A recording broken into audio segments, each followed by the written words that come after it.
ஆண்டவராகிய இயேசு கிறிஸ்துவின் இனிய நாமத்தில் உங்கள் மத்தியிலே தேவனுடைய வார்த்தைகளை கொண்டு வந்திருக்கிறேன். இன்றைக்கு தேவனுடைய வார்த்தைகள் என்னென்று கேட்டால், மோசம் போகாதிருங்கள். ஏனென்று கேட்டால், கடைசி காலகட்டங்களில் நிற்கிறோம். இன்றைக்கு அநேக வஞ்சிக்கப்படுற காலங்களுக்குள்ள இருக்கிறோம். அநேக பிரச்சனைகள். அப்போ இதுகளையெல்லாம் கொண்டு வர்றவன் சத்ரு. அப்போ சத்ருவுக்கு நாங்கள் இடம் கொடுக்காதபடிக்கு, மோசம் போகாதபடிக்கு நாங்கள் பாதுகாக்கப்பட வேண்டும். எச்சரிப்பின் சத்தங்கள். தேசமெங்கிலும் பார்த்திங்கன்னா எச்சரிப்பு சத்தங்களை நாங்கள் கேட்கக்கூடியதாக இருக்கிறது. இப்போ நாங்கள் இன்றைக்கு பார்க்க போகிறது மோசம் போகாதிருங்கள். ஒரு விசை நாங்கள் ஜெபம் பண்ணி வார்த்தைகளுக்குள்ள போவோம். தகப்பனே, உமக்கு நாங்கள் நன்றி சொல்லுகிறோம். ஆண்டவரே, இந்த வேலையை தந்த கிருபைக்காய் நன்றியப்பா. ஆண்டவரே, நீங்கள் சொல்லியிருக்கிறீங்களா ஆண்டவரே தகப்பனே, தேசத்திலே உபத்திரவங்கள் உண்டு, ஆனாலும் ஆண்டவரே திடன் கொள்ளுங்கள், எச்சரிக்கையாயிருங்கள், நான் உலகத்தை ஜெயிக்க வருகிறேன் என்று சொன்னவருடைய வார்த்தை எங்களுக்குள்ளே ஆண்டவரே இருந்து கிரிய செய்யும்படியாக செபிக்கிறோம். ஆவிகளை பகுத்தறிகிற வரங்களும் ஆவியானவர் தாமே எங்களுக்கு தந்து நடத்தும்படியாக செபிக்கிறோம்.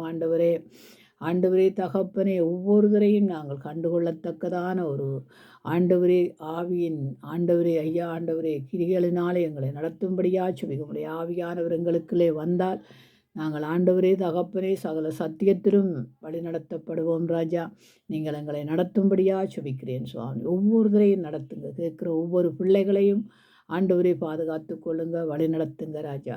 எல்லா தீங்குக்கும் தீன்மைக்கும், எல்லா பொல்லாத அந்தகார கிரியலுக்கும் அந்தகார வல்லமைகளுக்கும், திருத்தனங்களின் ஆவியலுக்கும், ஆண்டவரே வான மண்டலங்களை சுற்றி இருக்கிற பொல்லாத ஆவியல், பிரச்சனைகளின் ஆவியல், ஆண்டவரே தகப்பனே, ஒவ்வொரு ஆண்டவரே தகப்பனே விசுவாசின் கிரியலும் அழிக்கப்படத்தக்கதாய் நீங்கள் கிரியை செய்யும்படியாக செபிக்கிறோம். ஆண்டவரே, உம்முடைய கரத்திலே ஒவ்வொருவரையும் நான் ஒப்புக் கொடுக்கிறேன். கேட்கிறவர்கள் ஒவ்வொருவரும் வார்த்தையின்படி நடக்க, வார்த்தையின்படி செய்ய ஆவியானவர் உதவி செய்யும்படியாக ஜெபிக்கிறேன். இயேசு கிறிஸ்துவின் நாமத்தில் ஜெபிக்கிறேன் நல்ல பிதாவே, ஆமென்.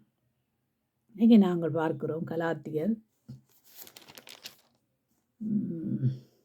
5ஆம் அதிகாரம்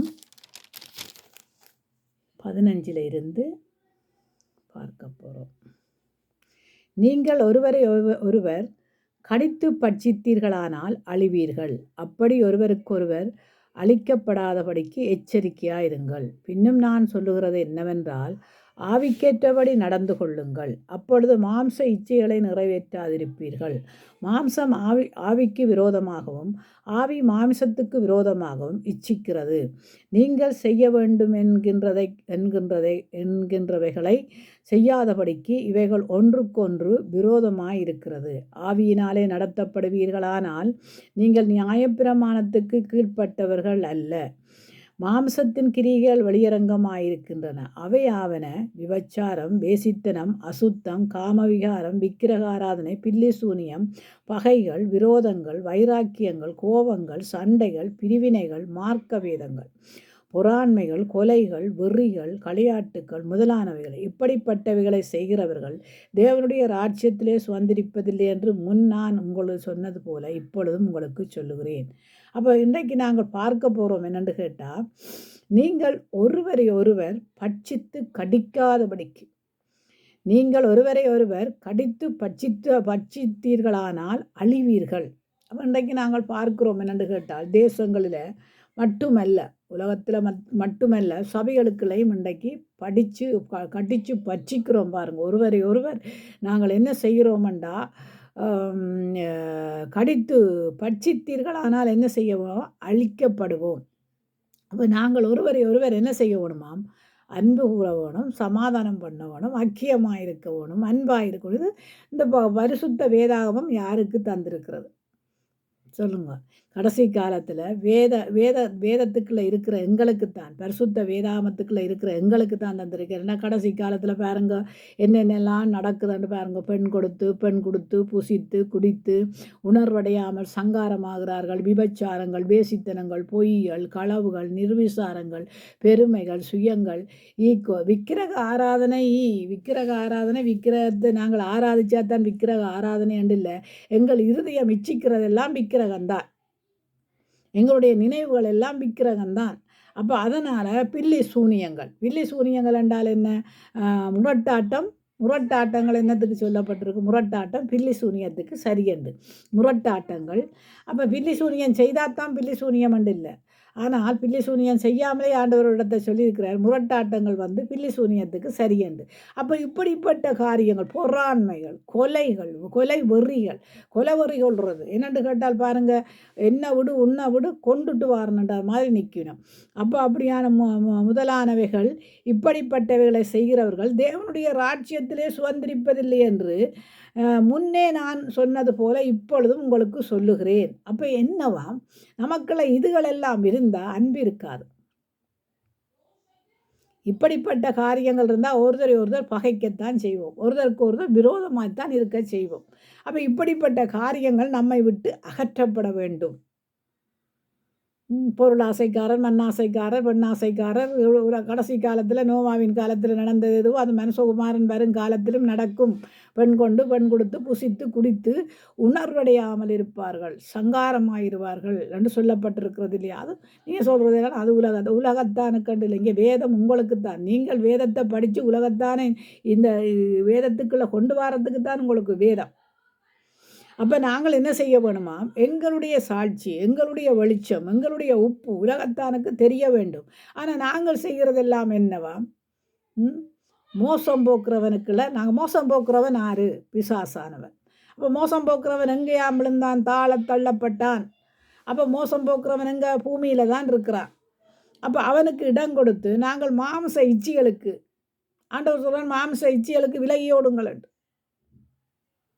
மாம்ச இச்சை கொண்டு என்ன செய்கிறோம் என்று கேட்டால் பிரச்சனைகளுக்குள்ள சிக்கிக்கொள்கிறோம்.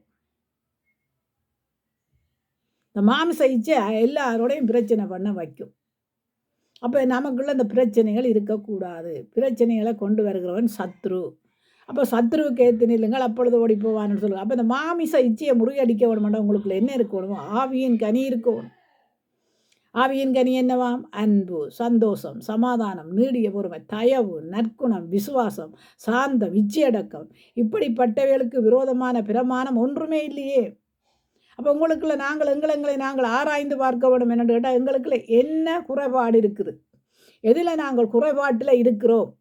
அப்போ நாங்கள் ஆராய்ந்து பார்க்கணும். என்னட்டு அன்பு இருக்குதா? தேவனுடைய பிள்ளைகளாக இருந்தால் தேவனுடைய பிள்ளைகளுக்குள்ள அன்பு இருக்கும் இல்லையா? அப்போ நாங்கள் எங்களை ஆராய்ந்து பார்க்கணுமோ, நான் மற்றவர்களோட அன்பாக இருக்கிறேன்னா, நல்ல கனி கொடுக்குற ஆவியின் கனி எனக்குள்ளே இருக்கிறதா? மற்றவர்களுக்கு கனி கொடுக்குற வாழ்க்கை, பேச்சில், செயலில், சிந்தனையில், நடத்தையில், பொறுமையில், எல்லாத்துலேயும் என்ன? அப்போ எல்லாத்துலேயும் எங்களுக்கு அது இருக்கிறதான்னு நாங்கள் பார்க்க வேண்டும். அப்போ தயவு, நற்குணம், விசுவாசம், அதாவது சாந்தம், இச்சையடக்கம் முக்கியமாக தேவை. இச்சையடக்கம் இல்லாததுல தான் இப்படிப்பட்ட பிரச்சனைகளுக்குள்ள நாங்கள் ஆளாகிறோம். இப்படிப்பட்டவைகளுக்கு விரோதமான பிரமாணம் ஒன்றுமில்லையே. கிறிஸ்துவுடையவர்கள் தங்கள் மாம்சத்தையும் அதன் ஆசை இச்சைகளையும் எங்கேலே அறைகிறாங்களாம்? சிலுவையிலே அறைகிறாங்க. சிலுவையிலே அறைந்து போடுகிறாங்க. அப்போ நாங்கள் இந்த இச்சைகளினால தான் நாங்கள் என்ன செய்கிறோம்டா? ஒருத்தர் பட்சித்து கடிக்கிறோம். அப்போ நாங்கள் ஒருத்தர் பட்சித்து கடிக்கக்கூடாதுன்னு தான் இங்கே கலாத்தியரில் போடப்பட்டிருக்கிறது. கலாத்தியரில் நீங்கள்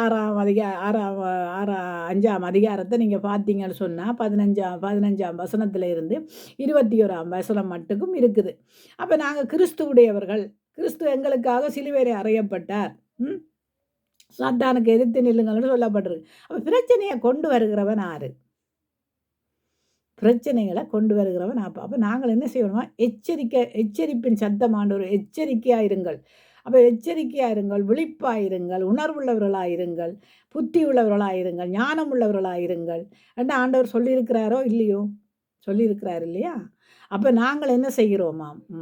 நல்லோரை பகைக்கிறவர்களாயிருக்கிறோம், தீன்மை செய்கிறவர்களாயிருக்கிறோம், அநியாயம் செய்கிறவர்களாயிருக்கிறோம், அக்கிரமம் பண்ணுகிறவர்களா. அப்போ நாங்கள் சபைக்குள்ளே இருந்து கொண்டோ நாங்கள் பிள்ளைகளுக்கும் அதைத்தான் பழகி கொண்டு நாங்களும் அதை செய்து கொண்டிருந்தோம்னா பரலோகம் எங்களுக்கு திறக்கப்படுமா?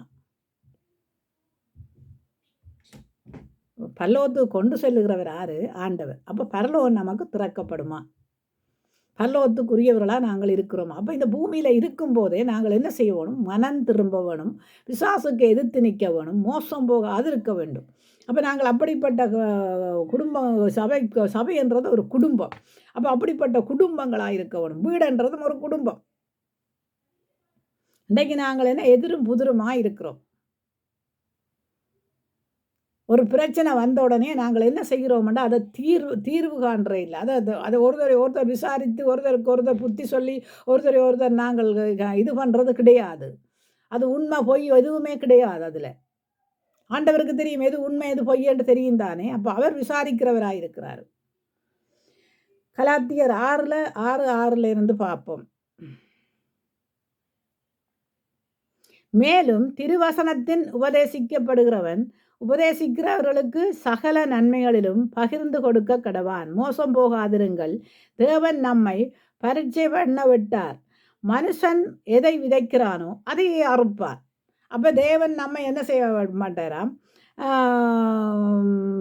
தேவன் மோசம் போகாதிருங்கள், தேவன் நம்மை பரீட்சை பண்ண விட்டார். எங்களுக்கு பரீட்சையில் நிற்க விடார். அப்போ அதை நாங்கள் என்ன செய்ய வேணுமாம்? மனுஷன் எதை விதைக்கிறானோ, நீ நல்லதை விதைச்சா நல்லதைத்தான் அறுப்பாய், கெட்டதை விதைத்தா கெட்டதைத்தான் அறுப்பாய் என்னென்னு கேட்டால் ஆண்டவர் சொல்லியிருக்கிறார் இல்லையா? அறுப்பு காலம் வரைக்கல தெரியும் உங்களுக்கு. எதை ஆண்டவர் கோதுமை மணிகளை களஞ்சியத்தில் சேர்ப்பாராம், பதறையும் அக்னியிலே சுட்டெரிப்பாராம் என்று எழுதியிருக்கிறது தானே. அப்போ அவர் என்ன செய்வாராம்? அறுப்பு காலம் வரும்போது தான், அவர் அறுக்கும்போது தான், எதை நீ விதைத்தாயோ அதை அறுப்பாய். அது இன்றைக்கு கண்ணுக்கு கண்ணாக நடந்து கொண்டிருக்கிற காரியங்களாக இருக்கிறது. ஏனென்று கேட்டால் நாம் பிசாசுக்கு இடம் கொடுத்து நாங்கள் என்ன செய்கிறோம்னா எங்களுடைய வழிகளை, நாங்கள் செய்கிற குற்றங்களை எல்லாம் மற்றவர் மேலே சுமத்தி விடுறோம். தன் மாம்சத்துக்கென்று விதைக்கிறவன் மாம்சத்தினாலே அழிவை அறுப்பான், ஆவிக்கென்று விதைக்கிறவன் ஆவியினாலே நித்திய ஜீவனை அறுப்பான். அப்போ ஆவிக்கென்று விதைக்கிறவங்க புத்தி சொல்லுவாங்க, இதை செய்யாத அதை செய்யாத, இது செய்கிறது தப்பு அது செய்கிறது தப்புன்னு சொல்லுவாங்க. அன்றைக்கு யாரோ சொல்லுவாங்கன்னா கிளவியலின் கட்டுக்கதை, கிளவியல் என்று சொல்லி சொன்னால் அதாவது நல்லா வயசு போனவங்க அவங்களுக்கு மாறாட்டங்கள் இருக்கும். அவங்க தங்கட பாட்டை தங்கட இதில் அலம்பி கொண்டு. ஆனால் நீங்கள் முதியோர்களுக்கு கீழ்ப்படிக்க வேணுமென்று இருக்குது. அப்போ பெற்றோர்கள் பிள்ளைகளுக்கு நல்பழக்க வழக்கத்தை தான் கற்றுக் கொடுப்பாங்களே ஒழிய, இப்போ வர்ற பெற்றோர்கள் என்னென்னு கேட்டால் பிள்ளைகள் செய்கிறதுக்கெல்லாம் உடந்தையாக இருக்கிறார்கள். பிள்ளைகள் செய்கிற காரியங்களுக்கு உடந்தையாக இருந்தால் பிள்ளைகள் தப்பை உணர்ந்து கொள்ள முடியாது. ஏனென்று கேட்டால் மோசம் போகாதிருங்கள், பிள்ளைகள் மோசம் போகாதிருக்க வேண்டும், பெற்றோர்கள் மோசம் போகாதிருக்க வேண்டும். அப்போ பிசாசுக்கு எதிர்த்து நின்று கொண்டு பிள்ளைகளுக்கு நீங்கள் எதை விதைக்க வேணுமோ அதைத்தான் விதைக்க வேணும். நீங்கள் தீயதை விதைத்தால் பிள்ளைகளும் தீய வழிகளைத்தான் நாடுவார்கள். நீங்கள் நல்ல காரியங்களை விதைத்தால் பிள்ளைகள் நல் வழியைத்தான் நாடுவார்கள். அப்போ நல்ல நிலத்தில் விதைத்த விதை 30, 60, 100 பலன் கொடுக்குமாம். ஆனால் கற்பாறையிலும் முற்பாறையிலும் விழுந்தது என்ன செய்யுமாம்? அது தீந்து போயிடும். இன்றைக்கு பிள்ளைகள்கிட்ட போய் நீங்கள் வசனம் படியுங்க, அது செய்யுங்க, இது செய்யுங்கன்னு சொன்னால் ஒரு வசனம் படிக்கிற பிள்ளைகளும் இருக்குது, வசனம் படிக்காத பிள்ளைகளும் இருக்குது, வசனத்தை படித்து கொண்டு தப்பு செய்கிற பிள்ளைகளும் இருக்குது, வசனத்தை படித்து தப்பு செய்யாத பிள்ளைகளும் இருக்குது. சரியா? அப்போ நாங்கள் என்ன செய்கிறோம்னு கண்டா, தன் மாம்சத்துக்கென்று விதைக்கிறவன். அப்போ மாம்சத்துக்கண்டா என்ன? எங்களுடைய மாம்சத்துக்கென்று விதைக்கிறவன். எங்களுடைய மாம்ச கிரியலுக்காக நாங்கள் என்ன செய்கிறோம்டா, பிள்ளைகளுக்கு நற்கிரியலை விதைக்கிறீங்கள, நற்பழக்கங்களை சொல்லி கொடுக்குறீங்கள. எங்களுடைய இது பண ஆசை, பொருளாசை, பொன்னாசை, மண்ணாசை, உலகத்தில் நடக்கிற எல்லா ஆசையும் என்னவாம்? அது மாம்ச இச்சை, உலகத்தின் இச்சைகள். இந்த மாம்சம் சொல்லும், எனக்கு இப்படித்தான் வேணும், அப்படித்தான் வேணும், இப்படித்தான் இருப்பேன், இப்படித்தான் வேணும் என்று கொண்டு அந்த மாம்சம் சொல்கிற சொல்லுக்குத்தான் நடந்து கொண்டிருப்போம். ஆனால் ஆவியானவர் அப்படி சொல்ல மாட்டார். இது உனக்கு தேவையா? தேவையில்லாத விடு, விருப்பமில்லாத இடங்களுக்கு செல்லாத, தடுத்து நிறுத்துகிற ஆவியானவர். இன்றைக்கு நான் உங்களுக்கு ஒரு சாட்சி ஒன்று சொல்லுவேன். நான் பல வருஷங்களாக ஒரு சகோதரி மகளுக்கு நான் ப்ரேயர் பண்ணினான், குழந்தை பாக்கியத்துக்கு ப்ரேயர் பண்ணினான். தொடர்ந்து ப்ரேயர் பண்ணி கொண்டு தான் இருக்கிறேன். அவருக்கு தொடர்ந்து ப்ரேயர் பண்ணி, இன்றைக்கு அந்த சகோதரியின் மகளுக்கு நான் காலையில் ப்ரேயர் பண்ணி கொண்டு இருந்தேன். எனக்கு மன கஷ்டம். என்னென்னு கேட்டால், அந்த குடும்பம் அது நல்லொரு குடும்பம், நல்லொரு பிள்ளைகள், எல்லா பிள்ளைகளும் நல்ல பிள்ளைகள், 4 பிள்ளைகளும் நல்ல குணமான பிள்ளைகள். அப்படி இருக்கும்போது அந்த பிள்ளைக்கு குழந்தை இல்லையே என்ற கவலைகளும் துக்கங்களிலையும் நான் ஜெபம் பண்ணிக்கணும். இன்றைக்கு ஒரு குட் நியூஸ் வந்தது. என்னென்னு கேட்டால், அந்த பிள்ளை கர்ப்பம் தெரிச்சிருக்கணும். எனக்கு அவ்வளவுக்கு ஒரு சந்தோஷம். ஏனென்று கேட்டால், அதுதான் நம்ம ஆண்டவர். அவர் அவர் அவர் நினைக்கும் போது கொடுக்கிறவர் தான் ஆண்டவர். அப்போ நாங்கள் என்ன செய்ய வேணுமாம்? மாம்சத்துக்கண்டு நாங்கள் கிரியைகளை நடப்பிக்காமல் ஆவியானவரால் நாங்கள் நடத்தப்படும் போது அவர் எங்களுக்கு எல்லாத்தையும் செய்ய வல்லவராயிருக்கிறார். நன்மை செய்கிறதுனாலே சோர்ந்து போகாமல் இருப்போமாக. நாம் தளர்ந்து போக இருந்தால் ஏற்ற காலத்திலே அறுப்போம். ஆகையால் நமக்கு கிடைக்கும் சமாதானத்துக்கு தக்கதாக யாவருக்கும் விசேஷித்த விசுவாச குடும்பங்களுக்கும் நன்மை செய்ய கடவும். யாருக்கா நன்மை செய்கிறதா? விசுவாச குடும்பங்களுக்கு. விசுவாச குடும்பங்களுக்கு என்ன செய்யணுமா? நன்மை செய்ய வேணும். விசுவாசிகளுக்கு நாங்கள் அநியாயம் செய்யக்கூடாது இல்லையா? இங்கே பார்க்குறோம் தானே, மோசம் போகாதிருங்கள், உங்களை மோசம் போக்குறவன் ஆறான்? சத்ரு.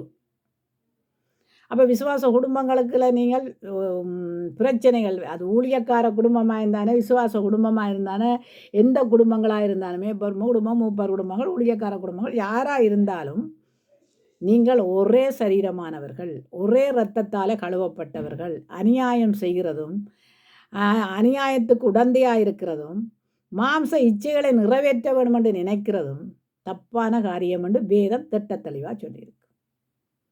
கஷ்டம்தான், ஆனாலும் நாங்கள் ஆண்டவரோடு இருக்கும்போது அது நாளுக்கு நாளாக எங்களை விட்டு அகற்றப்படுது.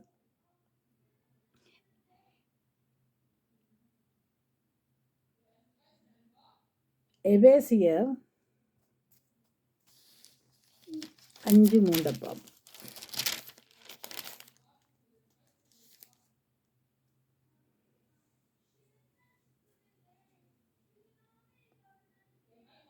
எபேசியர் 7. மேலும் பரிசுத்தவான்களுக்கு ஏற்றபடி வேசித்தனமும் மற்ற எந்த அசுத்தமும் பொருளாசையும் ஆகிய இவைகளின் பேர் முதலாய் உங்களுக்குள்ளே சொல்லப்படக்கூடாது. அப்படியே வம்பும் புத்தீனமான பேச்சும் பரியாசமும் தாகாதவைகளும் ஸ்தோத்திரம் செய்தலும் தகும். ஸ்தோத்திரம் செய்கிறது தான் தகும். விபச்சாரக்காரனாவது, அசுத்தனாவது, விக்கிரகாராதனைக்காரனாவது, பொருளாசைக்காரனாவது தேவனுடைய ராஜ்யமாகிய கிறிஸ்துவின் ராஜ்யத்திலே சுதந்திரம் அடைவதில்லை என்று அறிந்திருக்கிறீர்கள். இப்படிப்பட்டவைகளின் நிமித்தமாக கீழ்ப்படியாமையின் பிள்ளைகள் மேலே தேவ கோபாக்கினை வருவதால் ஒருவனும் உங்களை வீண் வார்த்தைகளினாலே மோசம் போக்காதபடிக்கு எச்சரிக்கையாயிருங்கள். வீண் வார்த்தைகளினாலே மோசம் போகக்கூடாது. வீண் வார்த்தையை கொண்டு வருகிறவன் மோசம் போக்குறவன் யாரு? சத்ரு. அப்போ வீண் வார்த்தைகளினாலே மோசம் போகக்கூடாது. இன்றைக்கு நாங்கள் தேவனுடைய வார்த்தைகளை கொண்டு இதை செய்யாதேங்க அதை செய்யாதேங்க கொண்டு சொன்னால் இந்த காலத்து பிள்ளைகளுக்கு அது பிடிக்காது. ஏனென்றால் அது பெற்றோர்கள் சிறு வயதிலேயே பிள்ளைகளுக்கு வேதத்தை கற்றுக் கொடுக்க வேண்டும். நாங்கள் வேதத்திலே வளர்ந்தா போதும், நாங்கள் பரலோகத்துக்கு போனால் போதும், எங்கள் பிள்ளைகள் எப்படியாய் என்ன மாதிரி தான் இதாக போனாலும் பரவாயில்லை, நாங்கள் இந்த பூமியில் இருக்க நாங்கள் எங்களோட பிள்ளைகளாலேயே நாங்கள் சுதந்திரம் பெற்றுக்கொண்டு நாங்கள் போய் சேருவோம், பிள்ளைகள் இருக்கட்டும் என்று இருக்கிறது பெற்றோர்கள் அல்ல. பெற்றோர்கள் பிள்ளைகளுக்கு வேதத்தை ஆணித்தனமாக கற்றுக் கொடுக்க வேண்டியவர்களாக இருக்கிறீர்கள். ஏனென்று கேட்டால் நீங்கள் பரலோகம் போகணும் என்று நினைக்க அதிலும் பார்க்க நீங்கள் பிள்ளைகள் பரலோகம் போகாமல் நீங்கள் பரலோகம் போய் என்ன தான் பண்ண போகிறீங்க? ஆண்டவர் சொல்லியிருக்கிறார் இல்லையோ, கடைசி காலத்தில் மறுரூபமாக்கப்படுகிறது வாலிபர்கள், கன்னியர்கள், குழந்தைகள், பாலகர்கள். நாங்கள் வயசு போக போக ஒன்றில் மறிக்கலாம், அல்ல மறுரூபமாக்கப்படலாம், அது அவற்றை சித்தம். ஆனாலும் கானான் தேசத்துக்கு நுழைந்தது போல பரலோக ராஜ்யத்துக்கு நுழைகிறதுக்கு பிள்ளைகளுக்கு நாங்கள் வேதத்தை கற்றுக் கொடுக்க வேணும். அதனால தானே 10 ஞானமுள்ள ஸ்திரியை பற்றி ஆண்டவர் போட்டார். சும்மாவா போட்டார்? ஞானமுள்ளவர்கள் யாரு? வாலிப பிள்ளைகள், கன்னியர்கள், ஞானமுள்ளவர்களாக இருந்த எண்ணெயும் தீவட்டியோடும் பரிசுத்த ஆவியினுடைய நிறைவுதலோடு சபையில் இருந்து ஆராதிக்கவனும் துதிக்கவனும் பாடவனும். அது என்ன சொல்லுங்க, ஒரு பக்கத்துக்கு நாங்கள் போகிறான்மா, ஒரு பக்கத்துக்கு காமகாரன், நடுவில் ஆவியானவர் இருக்க மாட்டார். ஏனென்று கேட்டால் நீங்கள் உள்ளம் முழுவதும் இருதயம் முழுவதும் திருக்குள்ளதென்று ஆண்டவர் அறிந்திருக்கிறார் இல்லையா? நாங்கள் ஆடலாம், பாடலாம், ஓடலாம், பயிலா போடலாம். அவர் விரும்புகிறது என்னன்னு கேட்டால் தனக்கு உகந்த வாசனையாக நுகர்ந்து மகிழுகிற ஆராதனை. உகந்த வாசனையாக நுகர்ந்து மகிழுகிற ஆராதனை மட்டுமல்ல, நீங்கள் கொடுக்குற வார்த்தைகள் அது மோசே வாயிலிருந்து தேவன் பேசினது போல உங்களுடைய வாயிலிருந்து பேசுகிற வார்த்தைகள் அடுத்தவன்கிட்ட போய் இருதயத்தில் எழுதப்படும். ஆவியினாலே நடத்தப்படுகிறவர்களாக இருக்க வேண்டும். அந்த வார்த்தைகளை ஏனென்று கேட்டால் நாம சாட்சியோடும் நாங்கள் வெளிச்சத்தோடும் நாம் உப்போடும் கொடுக்கும்போது அது கிரிய செய்யும். ஏற்ற காலத்தில் தண்ணீரில் விதைய போடு, அது ஏற்ற காலத்தில் பலம் கொடுக்கும் என்று ஆண்டவர் சொல்லியிருக்கிறார் இல்லையா? விதைக்கிறவனாலும் அல்ல, நீர் பாய்ச்சுகிறவனாலும் அல்ல, விளைய செய்கிற தேவன் தானே விளைய செய்வார். அப்போ நாங்கள் என்ன செய்ய வேணுமாம்? எப்படியா இருக்கணும்? மோசம் போகாதபடிக்கு எச்சரிக்கையாக இருக்கணும். கீழ்ப்படியாத பிள்ளைகளின் மேலே கோபாக்கினைகள் வரும். உங்களுக்கு தெரிய வேணும், உங்களுடைய பிள்ளைகள் கீழ்ப்படுகிறதா? ஒவ்வொரு குடும்பத்துக்குள்ளேயும் தான் தெரிய வேணும். ஒவ்வொரு அம்மா அப்பாக்களையும் தெரிய வேணும், என் பிள்ளைகள் கீழ்ப்படுகிறார்களா? எல்லாருக்கும் தான் எல்லாருக்குள்ளேயும் தெரிய வேண்டியது இல்லை, ஒரு குடும்பம் அல்ல, சபைக்கு வருகிற எல்லா குடும்பங்களுக்கையும் தெரியணும் எங்களுடைய பிள்ளைகள் கீழ்ப்படுகிறார்களா. அப்போ நாங்கள் விட்ட தவறு ஏனென்று கேட்டால், புளியாண்டானை சிறு வயதிலேயே வளர்க்க வேண்டிய வழியிலே நாங்கள் வளர்க்காவிட்டால் அது மோசம் போகிற காரியங்களை செய்யும். அது பிசாசு அந்த பிள்ளைகளைத்தான் தொடும். பிசாசு கண்ணோக்கி பார்க்கும். எவன் எனக்கு என்ன நேசிக்கிறான், என்ன இதன்றான், அவன் ஆண்டவரை கிட்டி சேர்றவங்களுக்கு அது வராது. கொஞ்சம் கொஞ்சம் விலத்தி இருக்கிறவங்கள்ட்ட வரும். ஜெபம் குறையுதா வீட்டில், பிசாசு வந்த ஆளுக செய்வான். துதி குறையுதா வீட்டில், பிசாசு வந்த ஆளுக செய்வான். நீங்கள் நினைக்கிறீங்க ஞாயிற்றுக்கிழமை மட்டும் நாங்கள் சபையில் துதிச்சா போதும், பாடினா போதும், ஜெபிச்சா போதும் உண்டு. அப்படி இல்லை.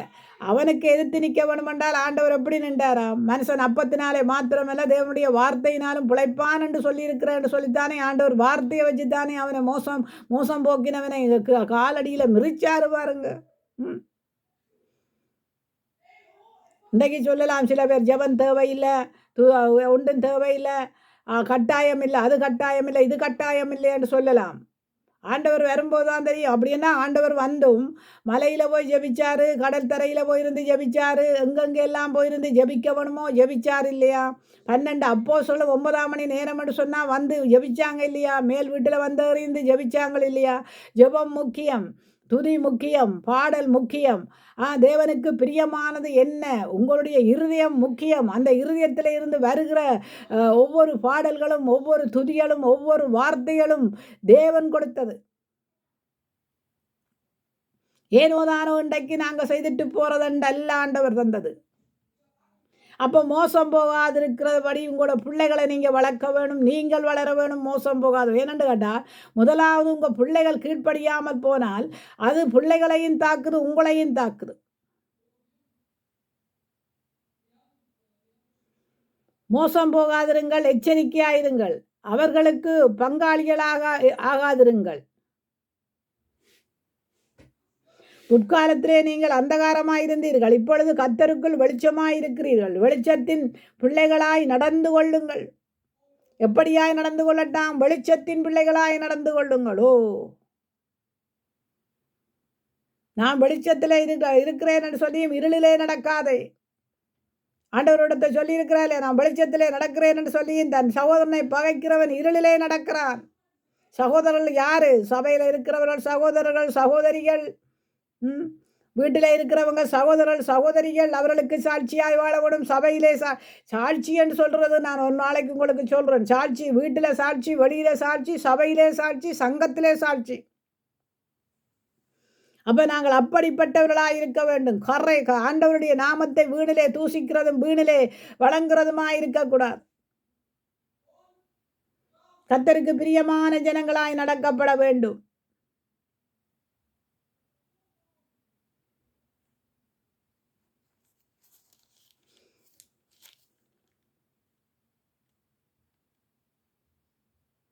நாங்கள் பார்க்கிறோம் இல்லையா? ஆவியின் கனி அன்பு, சமாதானம், நீதி, உண்மை. ஆவியின் கனி சகல நற்குணத்திலும் நீதியிலும் உண்மையிலும் விளங்கும். அப்போ நீதி இருக்கணும் நமக்குள்ள, உண்மை இருக்கணும் நமக்குள்ள. கனியற்ற அந்தகார கிரியலுக்கு உடன்படாமல் அவைகளை கடிந்து கொள்ளுங்கள். ஏனென்றால் பிசாசானவன் கொண்டு வருகிறது. மோசம் போக்குறவன் போடுறான், அதை கடிந்து கொள்ள வேண்டும். அவைகளால் ஒளிப்பிடத்திலே செய்யப்படும் கிரியைகளை சொல்லுகிறதும் அவலட்சணமாயிருக்கிறதே. ஒளிப்பிடங்களோ வழிப்பிடங்களோ எங்கேயோ நீங்கள் செய்கிறதெல்லாம் அவலட்சணம். அவைகளெல்லாம் கடிந்து கொள்ளப்பட்டு வெளிச்சத்தினாலே வெளியரங்கமாகும். வெளியரங்கமாகாது இருக்கிறதெல்லாம் வெளிச்சமாயிருக்கிறது. அதனால் தூங்குகிற நீ விழித்து மரித்தோரை விட்டு எழுந்திரு, அப்பொழுது கிறிஸ்து உன்னை பிரகாசிக்க பண்ணுவார் என்று சொல்லி இருக்கிறார். அப்போ பாருங்க, எப்படி மோசம் போகாதிருங்கள். பிள்ளைகள் மோசம் போகாதிருக்க வேண்டும், பெற்றோர்கள் மோசம் போகாதிருக்க வேண்டும். ஒரு சோதனை வந்துட்டா, ஒரு வேதனை வந்துட்டா உடனே என்ன செய்கிறது? ஆண்டவரிடத்துல இருந்து கண்ணீரோடு ஆண்டவரை நான் தப்பு செய்திருக்கிறேன்னா இல்லை அவங்க தப்பு செய்திருக்கிறாங்களா? அதுதான் முக்கியம். ஆண்டவரிடத்துல இருந்து கேட்க வேணும், மன்னிப்பு கேட்க வேணும். மன்னிப்பு கேட்கிறதில்லை. நாட்கள் பொல்லாதவைகளா இருக்கிறபடியால் காலத்தையும் நேரத்தையும் பிரயோஜனப்படுத்தி கொள்ளுங்கள். காலங்கள் பொல்லாதா இருக்கிறது. காலங்களையும் நேரங்களையும் பார்க்குறீங்களோ, அங்கே அது நடக்குது, உங்க இது நடக்குதுண்டு. நாளைக்கு இருக்கிறோம் எப்போ எவ்விதம் இருப்போம் எங்களுக்கே தெரியாது. ஜாக்கிரதை உள்ளவர்களாக இருக்க வேண்டும்.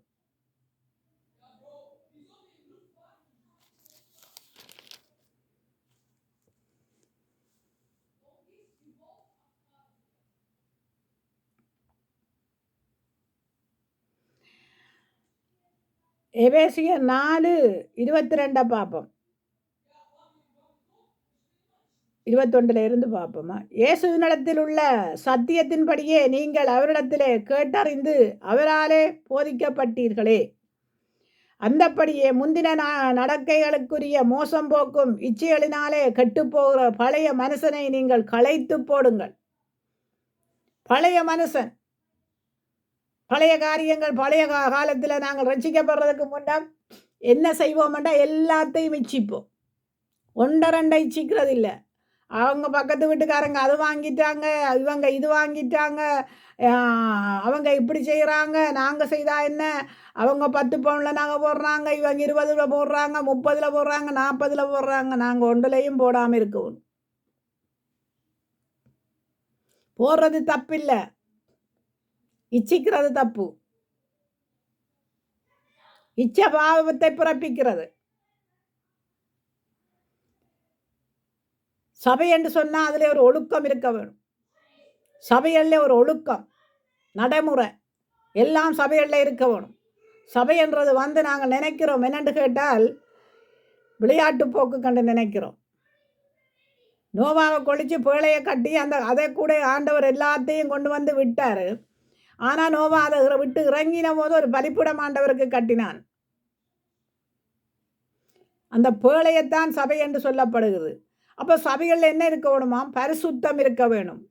மாமிச இச்சைகள் இருக்கக்கூடாது. இன்றைக்கு அநேக சபைகளில் பார்த்தால் அநேக சபைகளில் பிரச்சனை பிரச்சனை பிரச்சனை. என்ன பிரச்சனை? அது அவங்களுக்கு தான் தெரியும், அவங்களுக்கு தான் தெரியும் பிரச்சனை என்னட்டு. அப்போ அப்படிப்பட்ட காரியங்கள் இருக்கக்கூடாது. பழைய மனுஷனை நீங்கள் களைத்து போட்டு உங்கள் உள்ளத்திலே புதிதான ஆவி உள்ளவர்களாகி மெய்யான நீதியிலும் பரிசுத்தத்திலும் தேவனுடைய சாயலான திருஷ்டிக்கப்பட்ட புதிய மனுஷனை தரித்து கொள்ளுங்கள். இன்றைக்கி நாங்கள் புதிய மனுஷனை தரித்து கொண்டிருந்தோம். ஆனால் பாருங்க, கொஞ்ச காலம் தரித்திருந்தோம், கொஞ்ச காலத்துக்கு அந்த புதிய மனுஷனை தரிச்சிருக்கிற பரிசுத்த ஆவியானவர் ஒரு பக்கத்துக்கு வச்சுட்டோம். பாருங்க, ஆவியானவர் நமக்குள்ள இருக்கிறாரு. அவரை ஒரு பக்கத்துக்குள்ள வச்சிருக்கிறோம். ஏனென்று கேட்டால் எங்களுடைய கேடுபாடுகள், எங்களுடைய நினைவுகள், சிந்தனைகள் எல்லாம் பொல்லாதவைகளாய் வைத்துக்கொண்டு நாங்கள் பேந்தனை செய்கிறோம்னா அந்த பொல்லாதோடைய ஆண்டவரையும் கூப்பிட்டா அவர் வரமாட்டார். பாருங்க, சவுலடியான் அப்படித்தான் செய்கிறான். அவனுக்குள்ள கெட்டாவி வந்துட்டுது. ஆனாலும் தாவீதை பிதண்ட போகும்போது தாவீதுக்கே சொல்கிறான், என்னென்னு கேட்டால் உன்னை ஆண்டவர் பெரியவனாக்குவார், நீ ராஜாவாயிருப்பாய் எல்லாம் சொல்கிறான். ஆனாலும் அவனுக்குள்ள பரிசுத்த ஆவியானவர் எடுபட்டுட்டார். பாருங்க, அவனுக்கே தெரியாத பரிசுத்த ஆவியானவர் எடுபட்டது. ஏன்னா அவனுடைய பொல்லாத நினைவுகள், பொல்லாத சிந்தனைகள்.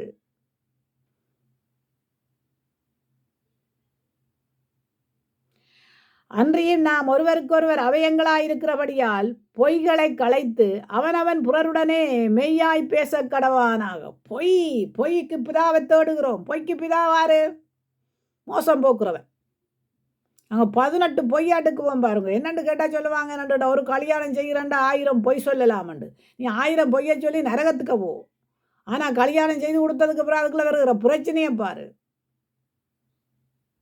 ஏன் போய் சொல்லி கல்யாணம் செய்து கொடுக்கணும்? அப்படிப்பட்ட கல்யாணம் தேவையோ?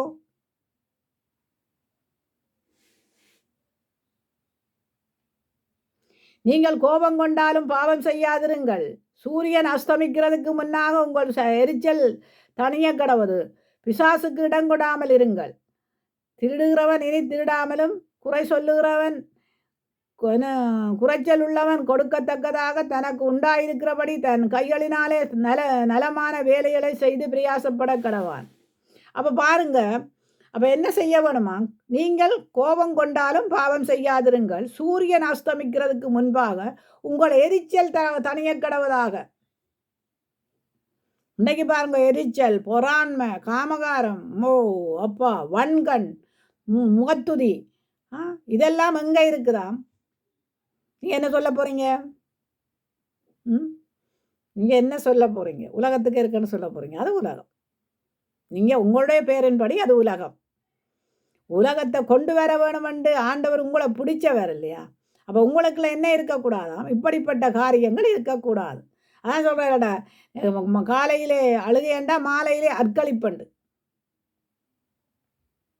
நாங்கள் வேதத்தை படிக்கிறோம், ஆனால் அடுக்குவோம் பாருங்க பொய்ய. ஓஹோ, சொல்ல தேவையில்லை. அதில் பொய்யை அடுக்கிறதுக்கு மிதமிஞ்சி போகிற அளவுக்கு போய் சொல்லுவோம்.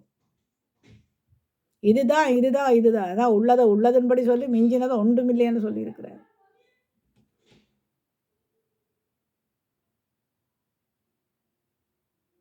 பிசாசுக்கு இடம் கொடுக்குறோம். பொய் சொல்கிறோம். நாங்கள் என்னத்துக்கு இடம் கொடுக்குறோமா? பிசாசுக்கு இடம் கொடுக்குறோம். மோசம் போக்குறவனுக்கு இடம் கொடுக்குறோம். பொய், பித்தலாட்டம், பொய்ச்சாட்சி, உண்மை இல்லாத காரியங்கள். அதான் சொல்கிறார் ஆண்டவர். சொல்கிறார் என்னென்று கேட்டால் அவரிடத்துல, பொய்க்கு பிதாவை தேடாதீங்கள். ஏன்னா அவர் உண்மை உள்ள தேவன், பாவத்தை கண்ணோக்கி பாராத சுத்த கண்ணன் என்று சொல்லியிருக்குது.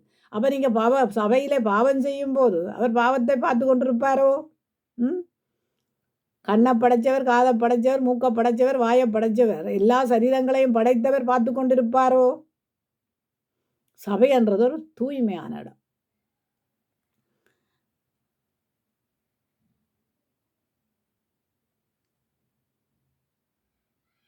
அப்போ நாம் தூய்மையான காரியங்களை செய்ய வேணும். பரிசுத்த ஆவியானவர் இறங்க வேணுமா இருந்தால் சபையில் நாங்கள் என்ன செய்யணுமா? ஒரு மனம், அக்கியம், ஏக சிந்தை இருக்க வேணும். ஏன் அதை சொல்கிறேன்டா, அப்போஸ்தலர் நடவடிக்கையில் நாங்கள் பார்க்குறோம், அவர்கள் ஒருமனப்பட்டு கூடி வந்திருந்து ஜெபிச்சாங்களாம். ஓஹோ, பலத்த காற்று இறங்கிச்சுது பாருங்க. இன்றைக்கு பின்மாறி அருள் மாறி எழுப்புதல் எங்கே தான் நடக்குது பாருங்க. கொரியாவில் நடந்தது, சரி, ஓகே. இல்லை, நான் கேட்குறேன், எந்த தமிழ் சபையில் பின்மாறி அருள் மாறி ஊற்றப்படுது? மனம் திரும்பி கத்தரை தேடுங்க. இரவும் பகலும் என்னை நோக்கி கூப்பிடுகிறவர்களுக்கு நான் மறு உத்தரவு அல்லாமல் இருப்பேனோன்னு சொன்ன தேவன் அல்லவா? அப்போ நீ இரவும் பகலும் தேவனை நோக்கி என்ன கேட்கணும்? ஆண்டவரை பின்மாறிய ஊற்றும், அருள் மாறியை ஊற்றும். ஒருத்தர் கேட்கறதுனால, ஒருத்தர் ராணியோட சேர்ந்து தாதிமாரும் கேட்டதுனால 127 நாடு சுதந்திரத்தை கொடுத்தாரு பாருங்க.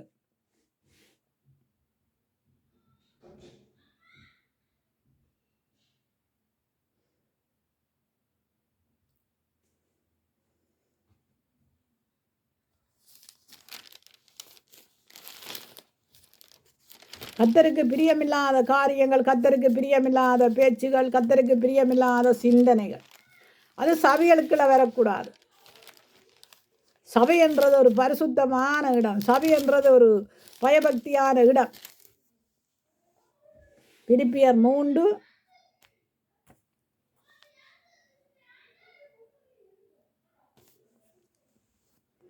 நாய்களுக்கு எச்சரிக்கையாயிருங்கள், பொல்லாத வேலையாட்களுக்கு எச்சரிக்கையாயிருங்கள், சுண்ணத்துக்காரருக்கு எச்சரிக்கையாயிருங்கள். ஏனெனில் மாமிசத்தின் மேலே நம்பிக்கையாயிராமல் ஆவியினாலே தேவனுக்கு ஆராதனை செய்து கிறிஸ்து இயேசுவுக்குள் மேன்மை பாராட்டுகிறது நாமே விருந்தேசனம் உள்ளவர்கள். கிறிஸ்து இயேசுவுக்குள்ளே மேன்மை பாராட்டுகிறதை நாமே விருந்தேசனம் உள்ளவர்கள். மாம்சத்தின்படி நம்பிக்கை வைக்க வேண்டுமானால் நானும் வைக்கலாம். வேறொருவன் மாம்சத்தின் மேலே நம்பிக்கையாயிருக்க நினைத்தால் நான் அதிகமாய் அப்படி செய்யலாம். அப்போ பாருங்க, பவுலடியான் எப்படி சொல்கிறான் என்றால், ஏனெனில் மாம்சத்தின் மேலே நம்பிக்கையாயிராமல் ஆவியினாலே தேவனுக்கு ஆராதனை செய்து. அப்போ மாம்சத்திலே நாங்கள் நம்பிக்கை வைப்போமாயிருந்தால் என்னால் முடியும். என்னால் இதை செய்ய முடியும், என்னால் அதை செய்ய முடியும் என்று மாம்சத்தில் நம்பிக்கை வைக்கிறது. அங்கே பார்க்குறோம் என்னன்னு கேட்டால் மாம்ச இச்சைகளை விட்டு விடுங்கள். இங்கே மாம்சத்திலே நம்பிக்கை. அப்போ நாங்கள் மாம்சத்திலே நம்பிக்கை வைப்போமா இருந்தால் அது தேவனுக்கு பிரியமானதல்ல. ஆவியினாலே தேவனுக்கு ஆராதனை செய்து கிறிஸ்து இயேசுவுக்குள் மேன்மை பாராட்டுகிற நாமோ விருந்தேசனம் உள்ளவர்கள். அப்போ கிறிஸ்துவின் இயேசு கிறிஸ்துவின் இரத்தத்தினாலே நாங்கள் மீட்கப்பட்டிருக்கிறோம். மாம்சத்தின் மேலே நம்பிக்கை வைக்க வேண்டுமானால் நானும் வைத்திருக்கலாமே, அவனும் வைத்திருக்கலாமே. அவன் பாருங்க, நல்ல ஓட்டத்தை ஓடினான், விசுவாசத்தை காத்து கொண்டான், நீதியின் கிரீடம் அவனுக்கு வைக்கப்படுறான். அவன் எவ்வளவு அடிகள் வாங்குறான் என்று நினைக்கிறீங்க? அவங்கள பார்க்கலாமே.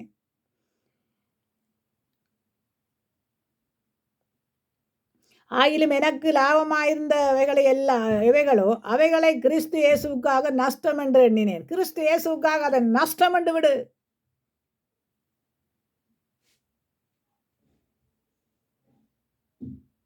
அதுவும் அல்லாமல் என் கர்த்தராகிய இயேசு கிறிஸ்துவை அறிகிற அறிவின் மேன்மைக்காக எல்லாவற்றையும் நஷ்டம் என்று எண்ணிக்கொண்டிருக்கிறேன். அதாவது பாருங்க, லாபமான அனைத்தையும் நான் நஷ்டம் என்று எண்ணினேன். அதுவும் அல்லாமல் என் கர்த்தராகிய இயேசு கிறிஸ்துவை அறிகிற அறிவினால் மேன்மைக்காக எல்லாவற்றையும் நஷ்டம் என்று எண்ணுகிறேன். எல்லாம் நஷ்டம்.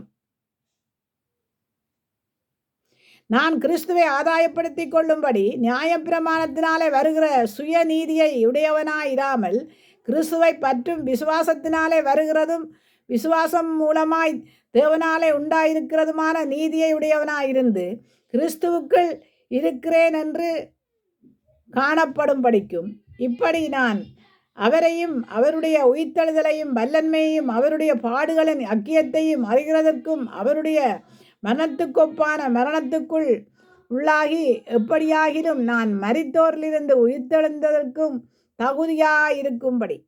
அப்போ பாருங்க, பவுலடியான் எப்படியாய் சொல்கிறான்ண்டு. நாங்கள் சொல்லுவோமா எல்லாம் நஷ்டம்ண்டு, போனா போகுது. அப்படி நாங்கள் சொல்லவே மாட்டோம். என்னென்னு கேட்டால் நாங்கள் இன்னும் வேணும், இன்னும் வேணும், இன்னும் கொஞ்சம் தாரும் ஐயா, இன்னும் கொஞ்சம் தாரும் ஐயான்னு நிற்போம்.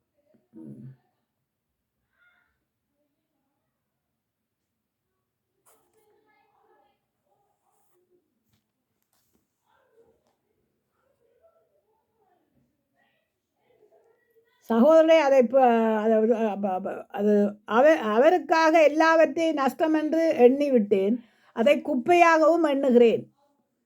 நான் அடைந்தாயிற்று அல்லது முற்றும் தேறினானேன் என்று எண்ணாமல் கிறிஸ்து இயேசுவினாலே நான் எதற்காக பிடிக்கப்பட்டேனோ அதை நான் பிடித்து கொள்ளும்படி ஆசையாய் தொடருகிறேன். சகோதரரே, அதை பிடித்து கொண்டேன் என்று நான் எண்ணுகிறதில்லை. ஒன்று செய்கிறேன், பின்னானவைகளை மறந்து முன்னானவைகளை நாடி கிறிஸ்து இயேசுக்குள் தேவன் அழைத்த பரம அழைப்பின் பந்தய பொருளுக்காக லக்கை நோக்கி தொடர்ந்து ஓடுகிறேன். என்னத்தை நோக்கி ஓடுகிறானா? லக்கை நோக்கி ஓட வேணும். பாருங்க, பிரச்சனை வந்த உடனே நாங்கள் என்ன சொல்கிறோம்? எங்களுடைய குணாதிசயங்கள் அப்படியே சபைகளுக்குள்ள அப்படியே வந்துடும். அப்போ பவுலடியானை போல நாங்கள் ஓடுறவர்களாக இருக்கணும், பதுங்கிறவர்களாக இல்லை. ஓடுற எலியா ஓடி போய் பதுங்கினான் பாருங்க. நீ போக வேண்டிய இடம் வெகு தூரம், மனுஷன் மன்னிக்க மாட்டான். ஆனால் தேவ பிள்ளைகளுக்கு அப்படியா இருக்கக்கூடாதே. உலகத்தான் மன்னிக்க மாட்டான், உலகத்தான் மன்னிக்க மாட்டான். ஆனால் தேவ பிள்ளைகளுக்குள்ளேயே அந்த மன்னிப்பு இல்லையே. ஒருத்தருக்கு ஒருத்தர் மன்னித்து கொள்ளுங்கள், ஒருத்தர் ஒரு சமாதானம் பண்ணுங்கள், ஒருத்தர் ஒரு ஐக்கியமாயிருங்கள், ஒருத்தருக்கு ஒருத்தர் விசாரியுங்கள், ஒருத்தருக்கு ஒருத்தர் புத்தி சொல்லுங்கள். இதுதான் வேதம். நாங்கள் என்ன செய்கிறோம் என்று கேட்டால் எங்களுக்கு ஒரு நியாயம், அடுத்தவனுக்கு ஒரு நியாயம் என்று வைக்கிறபடியாக வேதம் என்ன செய்கிறதான் புரட்டப்படுது. அதனால தான் மோசம் போகாதிருங்கள்.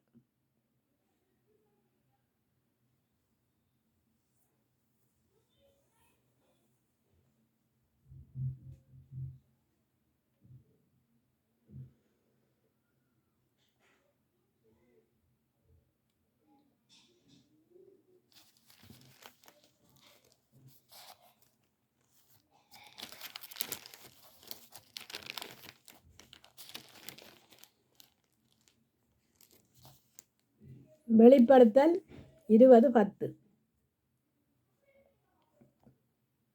மேலும் அவர்களை மோசம் போக்கின பிசாசானவன் மிருகமும் கள்ளத்தீர்க்கதரிசியுமாயிருக்கிற இடமாகி அக்கினியும் கந்தகவுமான கடலிலே தள்ளப்பட்டான். அவர்கள் இரவும் பகலும் சதா காலங்களிலும் பாதிக்கப்படுவார்கள். அப்போ மோசம் போக்குறவன் யாரு? பிசாசு. அவனை கடைசி காலத்திலே ஆண்டவர் வந்து என்ன செய்வாராம்? அக்கினி கடலிலே தள்ளுவாராம். அப்போ அவனுக்கு நாங்கள் இந்த பூமியிலே அவன் இருக்கிறான். என்னடா அங்கேருந்து மிகாவிலே ஆண்டவர் தள்ளி விட்டாருன்னு நாங்கள் பார்க்குறோம். பூமிக்கு உபத்திரவம் உண்டு. நாங்கள் பார்க்குறோம் தானே, 1ஆம் முத்திரை உடைக்கப்படுது, 2ஆம் முத்திரை உடைக்கப்படுது, 3ஆம் முத்திரை உடைக்கப்படுது, 4ஆம் முத்திரை. இப்படி நாங்கள் பார்த்து கொண்டு வந்தோம்டா பூமிக்குள்ள கேட்டின் மகன் வெளிப்பட்டானே ஒழிய வேறு மற்றபடி ஒன்று நடவாதன்னு சொல்லப்பட்டிருக்குது. அப்போ நாங்கள் பார்க்குறோம் என்னென்று கேட்டால் மோசம் போக்குறவன் அவன். வெளிப்படுத்தல 19:20 பார்க்குறோம்.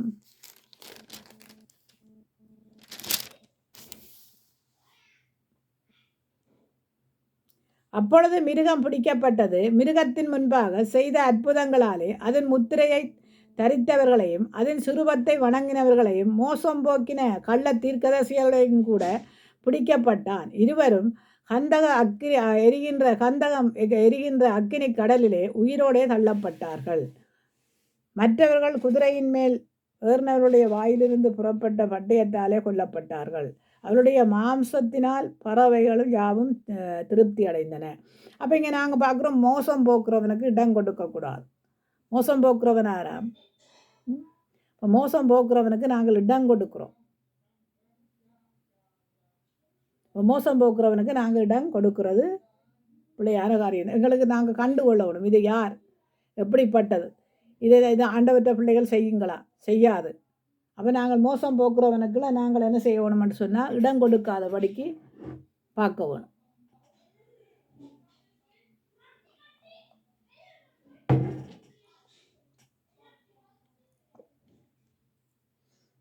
வெளிப்படுத்தல் 13:14.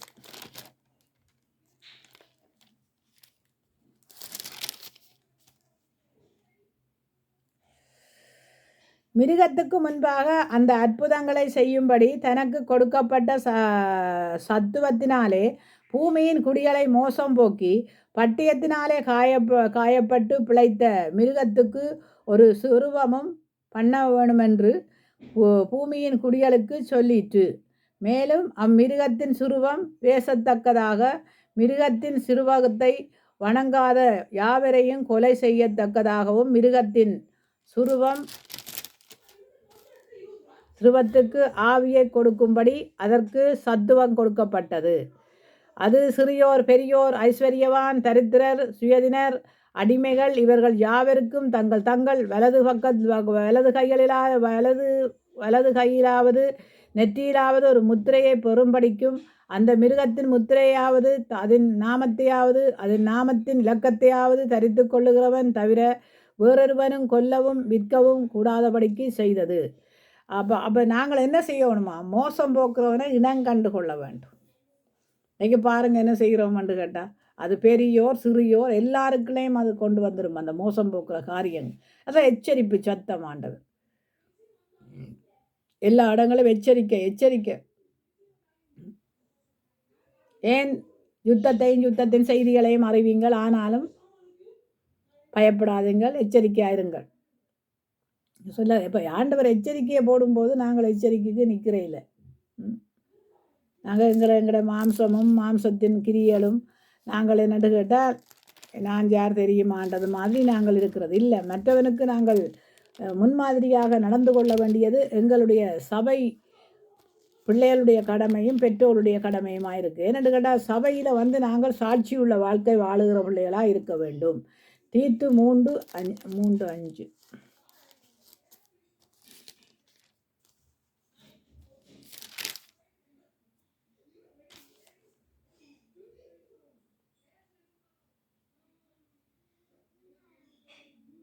ஏனெனில் முற்காலத்திலே நாமும் புத்தியினரும் கீழ்ப்படியாதவர்களும் வழிதப்பி நடக்கிறவர்களும் பலவித இச்சைகளினாலும் இன்பங்களினாலும் அடிமைப்பட்டவர்களும் துர்க்குணத்தோடும் பொறாண்மையோடும் ஜீவனம் பண்ணுகிறவர்களும் பகைக்கப்படத்தக்கவர்களும் ஒருவருக்கொருவர் பகைக்கிறவர்களுமாயிருந்தோம்.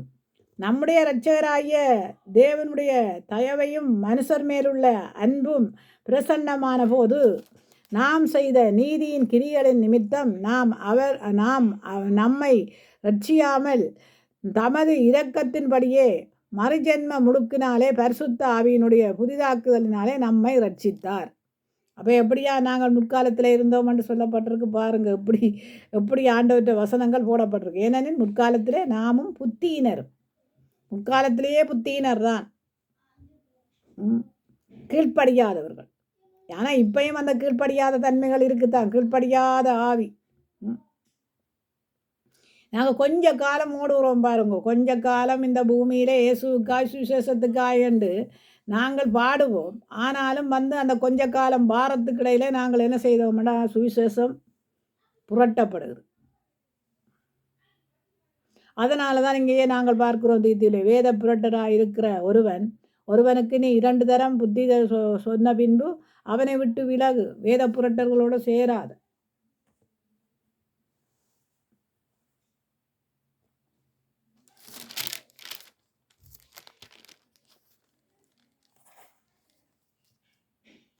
தீமோத்தேயு 4.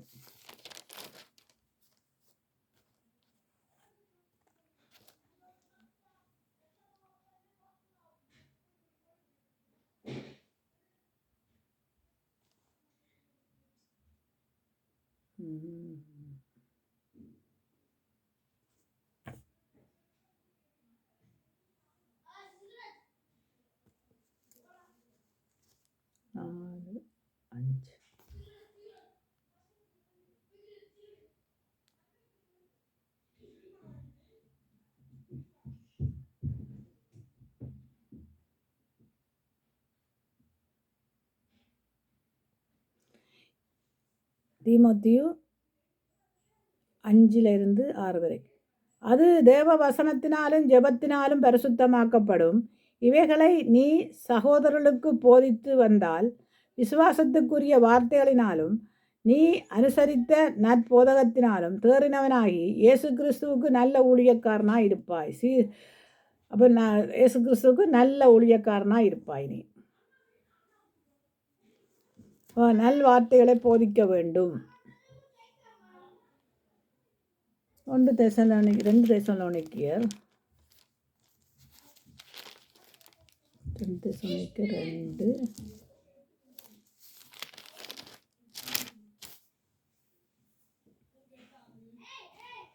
கொஞ்சம் இந்த கூட இருந்தனண்டா முதுகு வலிக்கும், அதனால்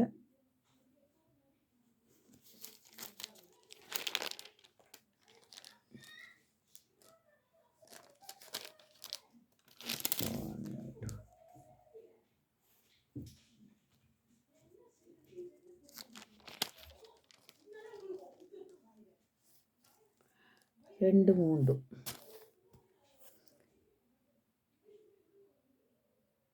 எங்கள் போதகம் வஞ்சகத்தினாலும் தூரசையினாலும் உண்டாகவில்லை, அது கபடமுள்ளதாயும் இருக்கவில்லை. சுவிசேஷத்தை எங்களிடத்திலே ஒப்புவிக்கத்தக்கதாய் தேவன் எங்களை உத்தமர்கள் என்று எண்ணினபடியே நாங்கள் மனுஷருக்கல்ல, எங்கள் இருதயங்களை சோதித்தறிகிற தேவனுக்கே பிரியமுண்டாக பேசுகிறோம். அப்போ நாங்கள் எப்படிப்பட்டவர்களாக இருக்கிறோமாம்? உங்களுக்கு தெரிந்திருக்கிறபடி நாங்கள் ஒரு காலம் இச்சியாமலும் வசனங்களை இச்சகமான வசனங்களை சொல்லவும் இல்லை, பொருளாசை உள்ளவர்களாய் மாயம் பண்ணவும் இல்லை, தேவனே சாட்சி. அப்போ இப்படியான காரியங்கள் இருக்கணும் பாருங்க. அவங்களே சொல்கிறாங்க என்னென்னு கேட்டால், நாங்கள் இச்சிக்கவில்லை, தேவனே நமக்கு சாட்சி.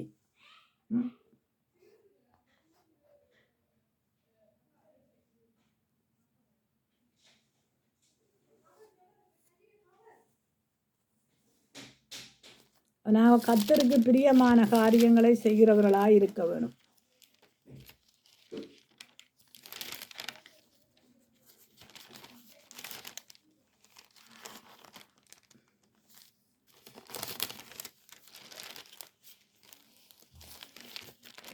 இன்றைக்கு நாங்கள் கர்த்தருக்கு பிரியமாக நடக்கிறோமா இல்லை மனுஷருக்கு பிரியமாக நடக்கிறோமா, எது செய்கிறோம்ன்றது எங்களுக்கே நாங்கள் தெரியாமல் அறியாமல் புரியாமல் நடந்து கொண்டு போகிறோம்.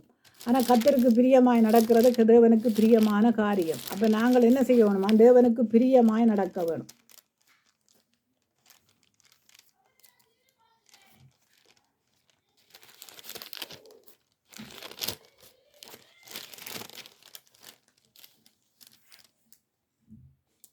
மத்தேயு 22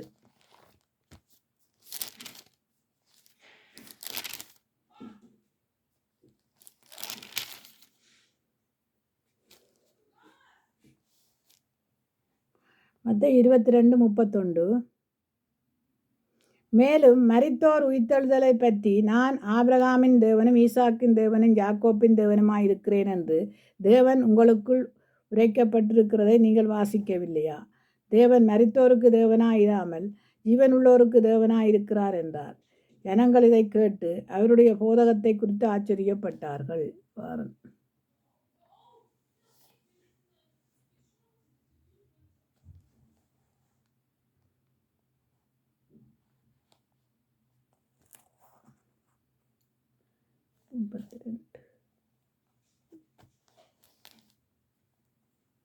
அப்போ தேவன் மரித்தோர் உயிர்த்தெழுதலை பற்றி நான் ஆபிரகாமின் தேவனும் ஈசாக்கின் தேவனும் யாக்கோப்பின் தேவனுமாய் இருக்கிறேன் என்று தேவனால் உங்களுக்கு உரைக்கப்பட்டதை நீங்கள் வாசிக்கவில்லையா?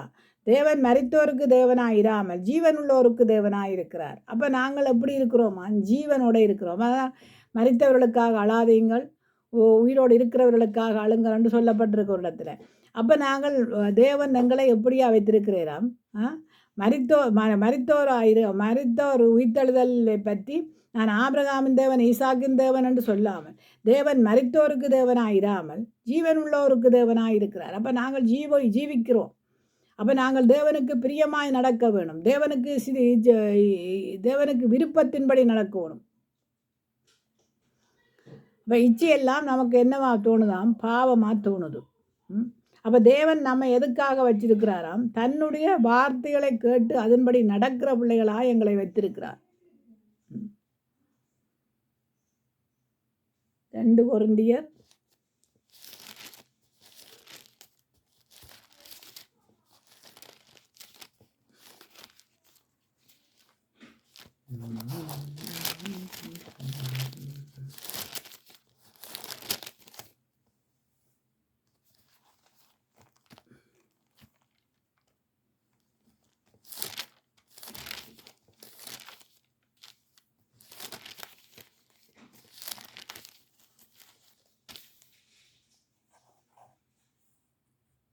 2 கொரிந்தியர் 26.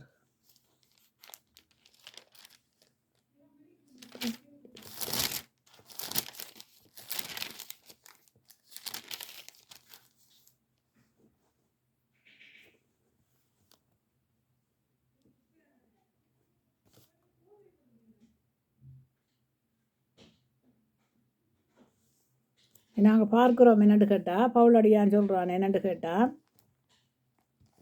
23 அவர்கள் கிறிஸ்துவின் ஊழியக்காரரானால் நான் அதிகமாய் புத்தீனமாய் பேசுகிறேன். நான் அதிகமாய் பிரயாசப்பட்டவன், அதிகமாய் அடிபட்டவன், அதிகமாய் காவலில் வைக்கப்பட்டவன், அநேக தரம் மரண அவதியில் அகப்பட்டவன், யூதர்களாலே ஒன்றும் குறைய 40 அடியாக 5 தரம் அடிக்கப்பட்டேன், 3 தரம் மிளறுவகளாலே அடிக்கப்பட்டேன், 1 தரம் கல்லறியுண்டேன், 3 தரம் கப்பல் சேதத்தில் இருந்தேன், கடலிலே ஒரு இராப்பகல் முழுவதும் போக்கினேன், அநேக தரம் பிரயாணம் பண்ணினேன், ஆறுகளாலே வந்த மோசங்களினாலும் கள்ளர்களாலே வந்த மோசங்களினாலும் என் சுய ஜனங்களாலே வந்த மோசங்களினாலும் அந்நிய ஜனங்களினாலே வந்த மோசங்களினாலும் பட்டணங்களிலே உண்டான மோசங்களினாலும் வனாந்திரத்திலே உண்டான மோசங்களினாலும் சமுத்திரத்திலே உண்டான மோசங்களினாலும் கள்ள சகோதரர்களிடத்திலே உண்டான மோசங்களினாலும் பிரயாசத்தின் வருத்தத்தினாலும் அநேக முறை கண் விழிப்பிலும் பசியிலும் தாகத்திலும் அநேக முறை உபவாசங்களிலும் குளிரிலும் நிர்வாணத்திலும் இருந்தேன். இவை முதலானவைகள் அல்லாமல் எல்லா சபைகளை குறித்தும் உண்டாயிருக்கிற கவலை என்னை நாள்தோறும் நெருக்கியது. பாருங்க இப்படி சொல்கிறான்னு. இதைவிட எல்லா சபைகளை குறித்த கவலைகளும் தன்னை நெருக்கி கொண்டிருந்ததாம். கவலை இன்றைக்கு பாருங்கள், உங்களுக்கு எல்லாருக்கும் அப்படி இருக்குமான்னு பாருங்க பார்ப்போம். சபையை குறித்த ஒரு பக்தி வைராக்கியம் இருக்க வேணும். தாவீது ராஜா சொன்னான் பாருங்க, சபையை குறித்து எனக்கு பக்தி வைராக்கியம் இருக்கிறது. நானும் மச்சுப்பா உள்ள வீட்டிலே குடியிருக்கிறேன். ஆனால் தேவனுடைய வீடோ எப்படியா இருக்கா? பாழாய் கிடக்கும்.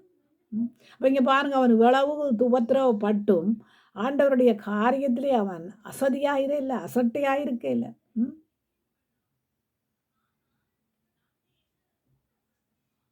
ஒருவன் பலவீனனானால் இவைகள் எல்லாம் ஒருவன் பலவீனனானால் நானும் பலவீனனாயிருக்கிறது இல்லையோ? ஒருவன் இடறினால் என் மனம் எரியாதிருக்குமோ? இன்றைக்கு இடறினா நீங்கள் உங்களோட மனம் எரியுதோ எரியலையோ?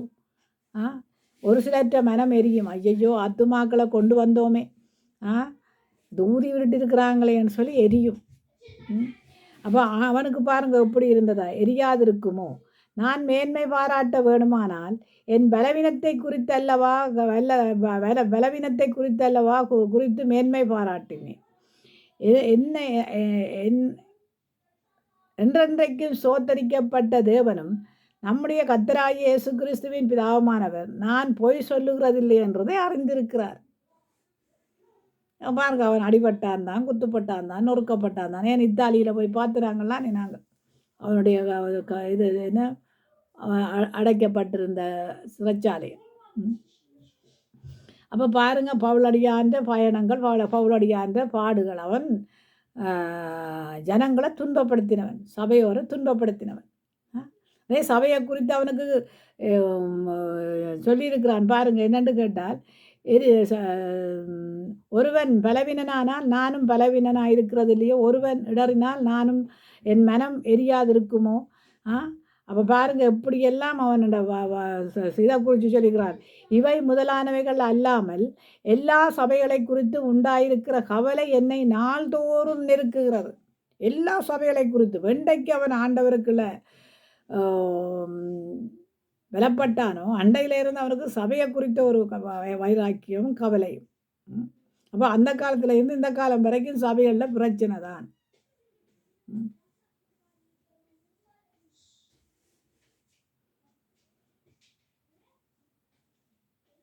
மேன்மை பாராட்டுகிறது எனக்கு தகுதி அல்லவே. மேன்மை பாராட்டுறது இயேசு கிறிஸ்துவை குறித்து மேன்மை பாராட்டுங்க. இப்போ நாங்கள் எங்களுடைய மேன்மை, எங்களுடைய உலக இச்சைகள் எல்லாம் அது பிசாசுக்குரியது.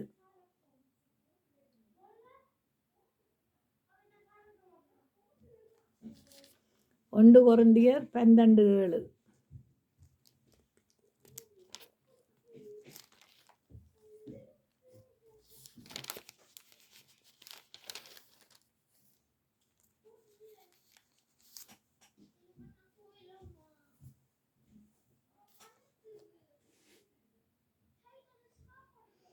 ஆவியானவருடைய அனுக்கிரகம் அவனவனுடைய பிரயோஜனத்துக்கென்று அளிக்கப்பட்டிருக்கிறது. எப்படியெனில், ஒருவனுக்கு ஆவியினாலே ஞானத்தை போதிக்கும் வசனமும், வேறொருவனுக்கு அந்த ஆவியினாலே அறிவை உணர்த்தும் வசனமும், வேறொருவனுக்கு அந்த ஆவியினாலே விசுவாசமும், வேறொருவனுக்கு அந்த ஆவியினாலே குணமாக்கும் வரங்களும், வேறொருவனுக்கு அற்புதங்களை செய்யும் சக்தியும், வேறொருவனுக்கு தீர்க்கதரிசனம் உரைத்தலும், வேறொருவனுக்கு ஆவியலை பகுத்தறிதலும், வேறொருவனுக்கு பற்பல பாஷைகளையும் பேசும், வேறொருவனுக்கு பாஷையை வியார்த்தனம் பண்ணுகிறதிலும் அளிக்கப்பட்டிருக்கிறது. இவையெல்லாம் அந்த ஒரே ஆவியானவர் நடப்பித்து தமது சித்தத்தின்படியே அவனவனுக்கு பகிர்ந்து கொடுக்கிறார். அப்போ இன்றைக்கு எங்களுக்கு எப்படியான ஆவியானவர் இருந்து எங்களுக்கு எல்லாத்தையும் பகிர்ந்து கொடுக்கும்போது நாங்கள் எங்கே இடம் கொடுக்குறோமா?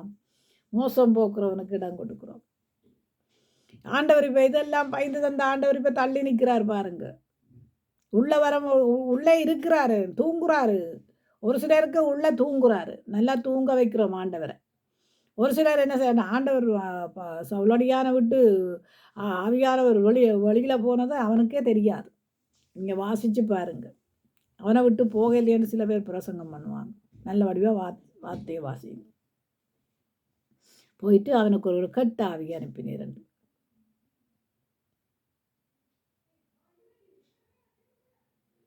2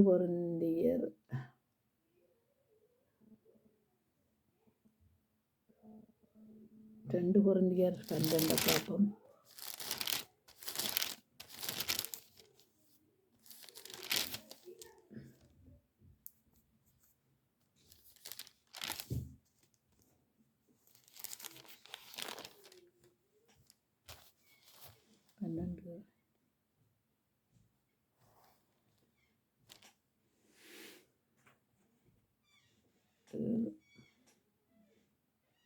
அன்றியும் எனக்கு வெளிப்படுத்தப்பட்ட வேலைக்குரிய மேன்மையின் நிமித்தம் நான் என்னை உயர்த்தாதபடிக்கு என் மாம்சத்திலே ஒரு முள் கொடுக்கப்பட்டிருக்கிறது. என்னை நான் உயர்த்தாதபடிக்கு அது என்னை குட்டும். சாத்தானுடைய தூதனாய் இருக்கிறது. அது என்னை விட்டு நீங்கும்படிக்கு நான் 3 தரம் கர்த்தரிடத்திலே வேண்டிக் கொண்டேன். எத்தனை தரம் கேட்டுக்கொண்டானா? 3 தரம் வேண்டிக் கொண்டேன். அது என்னை விட்டு விலகும்படிக்கு. யார்? சாத்தானுடைய முட்கொடுக்கப்பட்டிருக்கிறது. அவன் எவ்வளவு சோதனை, எவ்வளவு இன்றைக்கு அவங்கள போல ஒரு 12 அப்போஸ்தலரை போலையும் நாங்கள் சோதிக்கப்பட்டிருக்கிறோம். அதை நாமளும் இருக்கா யோசித்து பார்த்தோம்டா, அவங்கள போல நாங்கள் சோதனைகளை மேற்கொண்டிருக்கிறோம். என்ன சொல்லுவாங்க? நாங்கள் வந்த வழியில் அப்படி, நாங்கள் வந்த வழியில் ஐயா அந்த வழியிலேருந்து உங்களை எடுத்துக்கொண்டு வந்து பரிசுத்த வழியில் காட்டேக்க உங்களுக்கு அந்த சோதனை எப்படியானது? ஒருத்தன் என்னை பின்பற்றவானா இருந்தால் அவன் சோதனைகளை சகித்து கொண்டு தரணும். எந்த சோதனை? ஆத்துமாக்கள்.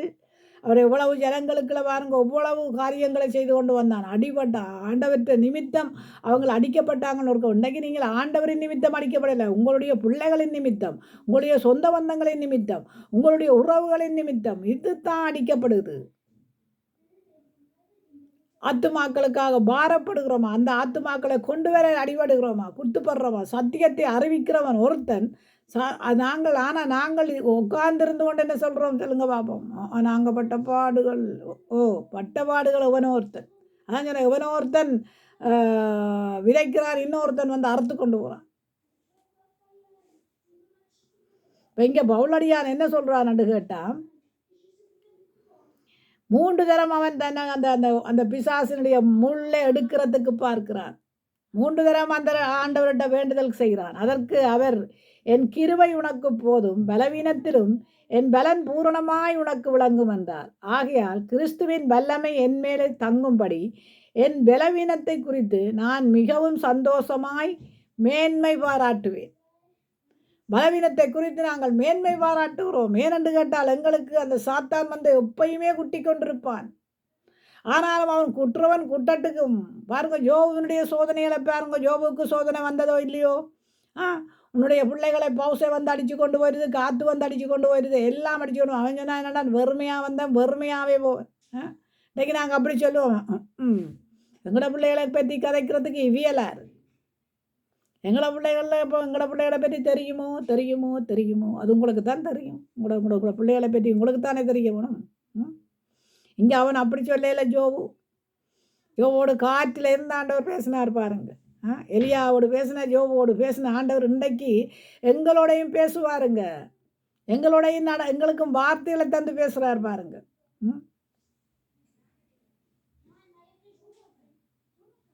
அந்தப்படியே நான் பலவீனனாய் இருக்கும் போதே பலமுள்ளவனாய் இருக்கிறேன். ஆகையால் கிறிஸ்துவின் நிமித்தம் எனக்கு வரும் பலவீனங்களிலும் நிந்தைகளிலும் நெருக்கத்திலும் துன்பங்களிலும் இடுக்கங்களிலும் நான் பிரியப்படுகிறேன்.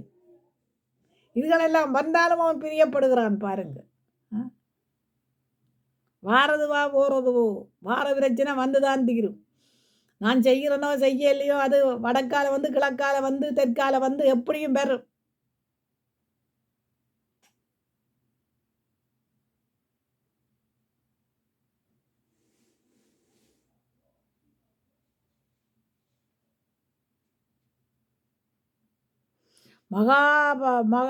மகா பிரதான அப்போஸ்தலருக்கும் நான் எவ்வளவு குறைந்தவனாக இராதபடிக்கினால் உங்களாலே மிஞ்சி கொள்ள வேண்டியது இருந்ததே. பாருங்க, பவுலடியான போல நாங்கள் வாழ்வதற்கு கற்றுக்கொள்ள முடியுமா என்ன? ஆனால் இனிவரும் காலம் இப்போ மோசம் போக்குறவன் மோசம் போக்கி கொண்டு தான் இருக்கிறான்.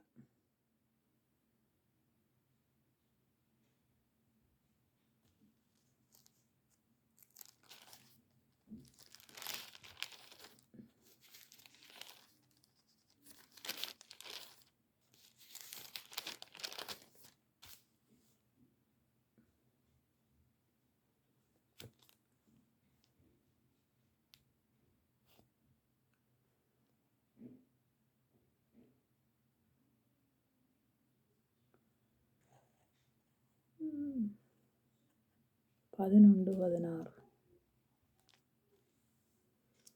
சாத்தானாலே நான் மோசம் போகாதபடிக்கு அப்படி செய்தேன்.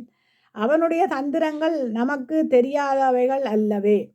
அப்போ மோசம் போகாதபடிக்கு எப்படி? சாத்தானாலே நாங்கள் மோசம் போகாதபடிக்கு செய்தேன். அவனுடைய தந்திரங்கள் நமக்கு தெரியாதவைகள் அல்லவே. மேலும் நான் கிறிஸ்துவின் சுவிசேஷத்தை பிரசங்கிக்கும்படி தூர பட்டணத்தினே வந்தபோது கர்த்தராலே எனக்கு கதவு திறக்கப்பட்டிருக்கையில் நான் என் சகோதரனாகிய தீத்துவை காணாததினாலே என் ஆவிக்கு அமைதியில்லாதிருந்தது. அதனால் நான் அவர்களிடத்திலே அனுப்பி வைத்து கொண்டு மக்கெதோனியா நாட்டுக்கு புறப்பட்டு போனேன். கிறிஸ்துவுக்குள் எப்பொழுதும் எங்களை வெற்றி சிறக்க பண்ணின எல்லா இடங்களிலேயும் எங்களை கொண்டு அவரை அறிகின்ற அறிவின் வாசனையை வெளிப்படுத்துகிற தேவனுக்கு ஸ்தோத்திரம். அப்போ சாத்தானாலே நாங்கள் மோசம் போகாதபடிக்கு நாங்கள் மோசம் போகாமல் இருக்கணும் சத்துருவானவனாலே.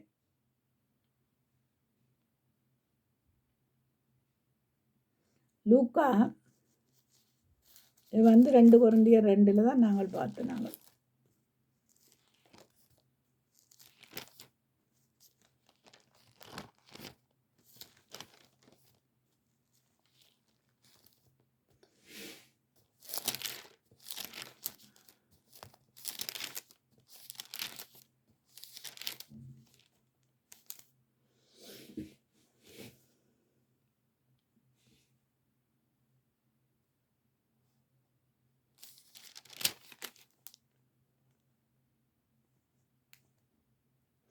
அப்படியே பிசாசுகள் அந்த மனுஷனை விட்டு நீங்கி பன்றிக்குள்ளே புகுந்தன. அப்பொழுது அந்த பன்றி கூட்டம் உயர்ந்த மேட்டிலிருந்து கடலிலே பாய்ந்து அமிழ்ந்து மாண்டது. அவைகளை மேய்த்தவர்கள் சம்பவித்ததைக் கண்டு ஓடிப்போய் பட்டணத்திலும் சுற்றுப்புறத்திலும் அறிவித்தார்கள். அப்பொழுது சம்பவித்தவைகளை பார்க்கும்படி ஜனங்கள் புறப்பட்டு இயேசுவினிடத்தில் வந்து, பிசாசுகள் விட்டு போன மனுஷன் வஸ்திரம் தரித்து இயேசுவின் பாதத்தருகே உட்கார்ந்து புத்தி தெளிந்தவனாயிருக்கிறதைக் கண்டு பயந்தார்கள். பிசாசுகள் பிடித்தவன் சொஸ்தமாக்கப்பட்டதை கண்டவர்களும் அதை அவர்களுக்கு அறிவித்தார்கள். அப்போ பாருங்க, மோசம் போக்குறவன் எங்கேயா போயிருப்பானா? மனுஷருக்குள்ள போய் பூந்துருவான். மனுஷருக்குள்ள போய் பூந்து 1000 பிரச்சனைகளை கொடுப்பான். இன்றைக்கி நாங்கள் பலவீனமாக இருந்தால் எங்களுக்குள்ள வந்துடுவான். ஜெபம் இல்லை, வேத வாசிப்பு இல்லை, தேவனோட கதை இல்லை, தேவனோட உறவாடுறதில்லை, வேதத்தை நாங்கள் தியானிக்கிறதில்ல, இப்படியெல்லாம் இருக்க எங்களுடைய பலவீனத்தை கண்டுடுவான். அவன் கண்டாட அப்பண்டு என்ன செய்வான்னா நமக்குள்ளே வந்து இருந்துருவான். இருந்து என்ன செய்வான்? 1000 பிரச்சனையை கொண்டு வருவான். பாருங்க, 1000 பிரச்சனை எதுக்குள்ளாலேயோ கொண்டு வருவான். இப்படி என்றொருக்கா நலிக்க வைப்பான், அப்படி என்றொருக்கா நலிக்க வைப்பான், ஒட்டு கேட்க வைப்பான். சபைகளில் ஒட்டு கேட்குறக்கு பாருங்கள், அவை என்ன கதைக்கணும், இவை என்ன கதைக்கணும், இவை என்ன கதைக்கணும்னு ஒட்டு கேட்குறது. அதாவது பொறாண்மை கொள்வது. அவனுக்கு பிசாசின் குணாதிசயங்கள் என்னென்னு கேட்டால், முதலாவது மாம்ச இச்சையை கொடுக்குறது. இச்சையை கொடுப்பான், முகத்துதி செய்ய வைப்பான், பொறாண்மை கொள்ளுவான், எரிச்சல் அடைவான், தற்பொழிவு பீம்பை கொண்டருவான், சுயத்தை கொண்டருவான், ஈக்கோவை கொண்டருவான், நான் நீ என்ற அகங்காரங்களை கொண்டருவான். அது அவனுடைய காரியமெல்லாம் அன்பில்லாத ஒரு காரியங்கள். சண்டையை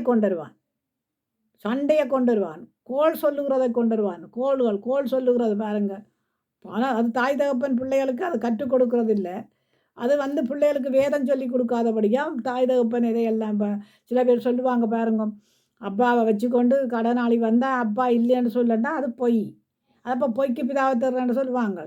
அப்போ நாங்கள் என்னென்னெல்லாம் அதுக்குள்ளே இருக்குதோ அந்த பிசாசுடைய கிரியைகளை நாங்கள் கண்டு கொள்ளலாம். ஒருத்தன் பொய் சொல்கிறான்டா அவன் இன்னும் சரிவரத்தில் ஆண்டவருக்குள்ளே இல்லை. நான் செய்ய இல்லை என்று சொல்கிறவன் நான் செய்ய இல்லை. அப்போ நான் ஆராய வேண்டியவர்களாக இருக்கிறோம். பொய் சொல்கிறதும் புறங்கூறுதலும் மற்றவங்களை பிரிக்கிறது.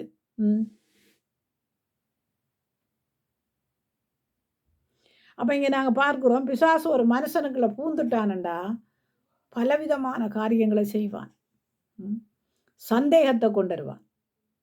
சந்தேக பிசாசுன்னு சொல்லுவாங்க ஊரில். சந்தேகம் ஒரு பிசாசு. சந்தேகம் கொண்டுச்சுன்னு சொன்னால் அவ்வளோதான், குடும்பத்துக்குள்ள 2ஆக போயிரும் பாருங்க. சந்தேகம் ஒரு பிசாசின் கிரியை. என்னென்னா நான் அப்படி அடுக்கி வச்சு சொல்லலாம், கணக்க சொல்லலாம். அப்போ பிசாசின் கிரியைகளுக்கு நாங்கள் என்ன செய்கிறோம்டா, இடம் கொடுக்குறோம் பாருங்க. அப்போ இடம் கொடுக்காதபடிக்கு நாங்கள் நடக்கப்பட வேண்டியவர்களாக இருக்கிறோம். இதில் உங்களுக்கு விளங்கினது என்னென்னு கேட்டால், பிசாசுக்கு இடம் கொடுக்காதீங்க, மோசம் போகாதிருங்க. பிசாசுக்கு இடம் கொடுத்தீங்கன்னு சொன்னால் குடும்பங்களுக்குள்ள பிரச்சனை, சபைகளில் பிரச்சனை. சபைகள் ஒரே ரத்தத்தால் கழுவப்பட்டோம்னு சொல்கிறோம். சரி, இப்போ ஒரே ரத்தத்தால் கழுவப்பட்ட உங்களுக்குள்ள இப்படியான பிரச்சனைகள் இருந்தால் உங்களோட பிள்ளைகள் போகிற இடத்துலையும் அது பிரச்சனை தான். உங்களோட பிள்ளைகள் போகிற இடத்துலையும் அது பிரச்சனை தான். ஏன்டா அம்மா நாங்கள் பெரியாக்கள் பிரச்சனையை கொடுக்கும்போது பிள்ளைகள் பார்த்து கொண்டிருப்பார்கள். அதனால் சொல்லுவாங்க, விந்தின் வழியோ விதைச்சவன் தன் வழியோ உண்டு. நீ நல்லதை விதைச்சா நல்லதை தான் அறுப்பேன்னு சொல்லியிருக்கு தானே. அதுக்கு பழமொழி ஊர்லேயே சொல்லுவாங்க, விந்தின் வழியோ விதைச்சவன் தன் வழியோ உண்டு. நாங்கள் எதை விதைக்கிறோமோ அதை பிள்ளைகள் அறுக்கும். அப்போ நல்லதை விதைச்சா நல்லதை அறுக்கலாம், கெட்டதை விதைச்சா கெட்டதை தான் அறுப்போம். ஏன்னா அது போகிற வீட்டிலையும் கெட்டது தான் செய்யும், அடுத்தவனுக்கும் கெட்டதான். நாங்கள் இப்போ பார்க்குறோம் என்னென்னு கேட்டால், ஒரு சிலர் பார்த்தீங்கன்னு சொன்னால் நல்ல மனுஷன் மாதிரி நடிப்பாங்க. அவங்கள போல ஒரு நல்ல மனுஷர் இல்லைன்னு சொல்கிற அளவுக்கு நடந்து கொள்ளுவாங்க. ஆனால் பழகத்தானம் பாலும் புளிக்கும்னு சொல்லுவாங்க. பழகத்தானம் பாலும் புளிக்கும். அதே மாதிரி சொல்லுவாங்க, அடிக்கடி ஒருத்தட்ட வீட்டு வாசலுக்கு மிரிக்கக்கூடாதுன்னுவாங்க. ஏன்னு கேட்டால், நீங்கள் அடிக்கடி போனீங்களா அது பிரச்சனையைத்தான் கொண்டு வரும். அடிக்கடி ஒரு வீட்டுக்கு போனால் அடிக்கடி ஒரு பிரச்சனைகளை கொண்டு வரத்தான் செய்யும். அது ஆண்டவற்ற பிள்ளைகளுக்கு அது இருக்கக்கூடாது. உண்மையிலே அது இருக்கக்கூடாது. ஏனென்று கேட்டால், ஆண்டவற்ற பிள்ளைகளாக இருந்தால் ஒரே ரத்தத்தால் கழுவப்பட்ட ஒரே சரீரம், சரியா? ஆண்டவற்ற பிள்ளைகளுக்குள்ள இருக்குன்னு சொன்னால் இன்னும் அவர்கள் சீர்படுத்தப்பட இல்லை. ஆண்டவற்ற வசனத்தால் இன்னும் அதுக்குள்ள கட்டப்பட இல்லை.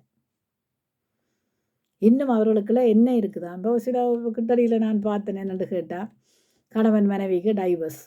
யாருன்னு கேட்டால், அது உங்களுக்கு தெரிஞ்சிருக்கு, நீங்கள் பார்த்துருப்பீங்க.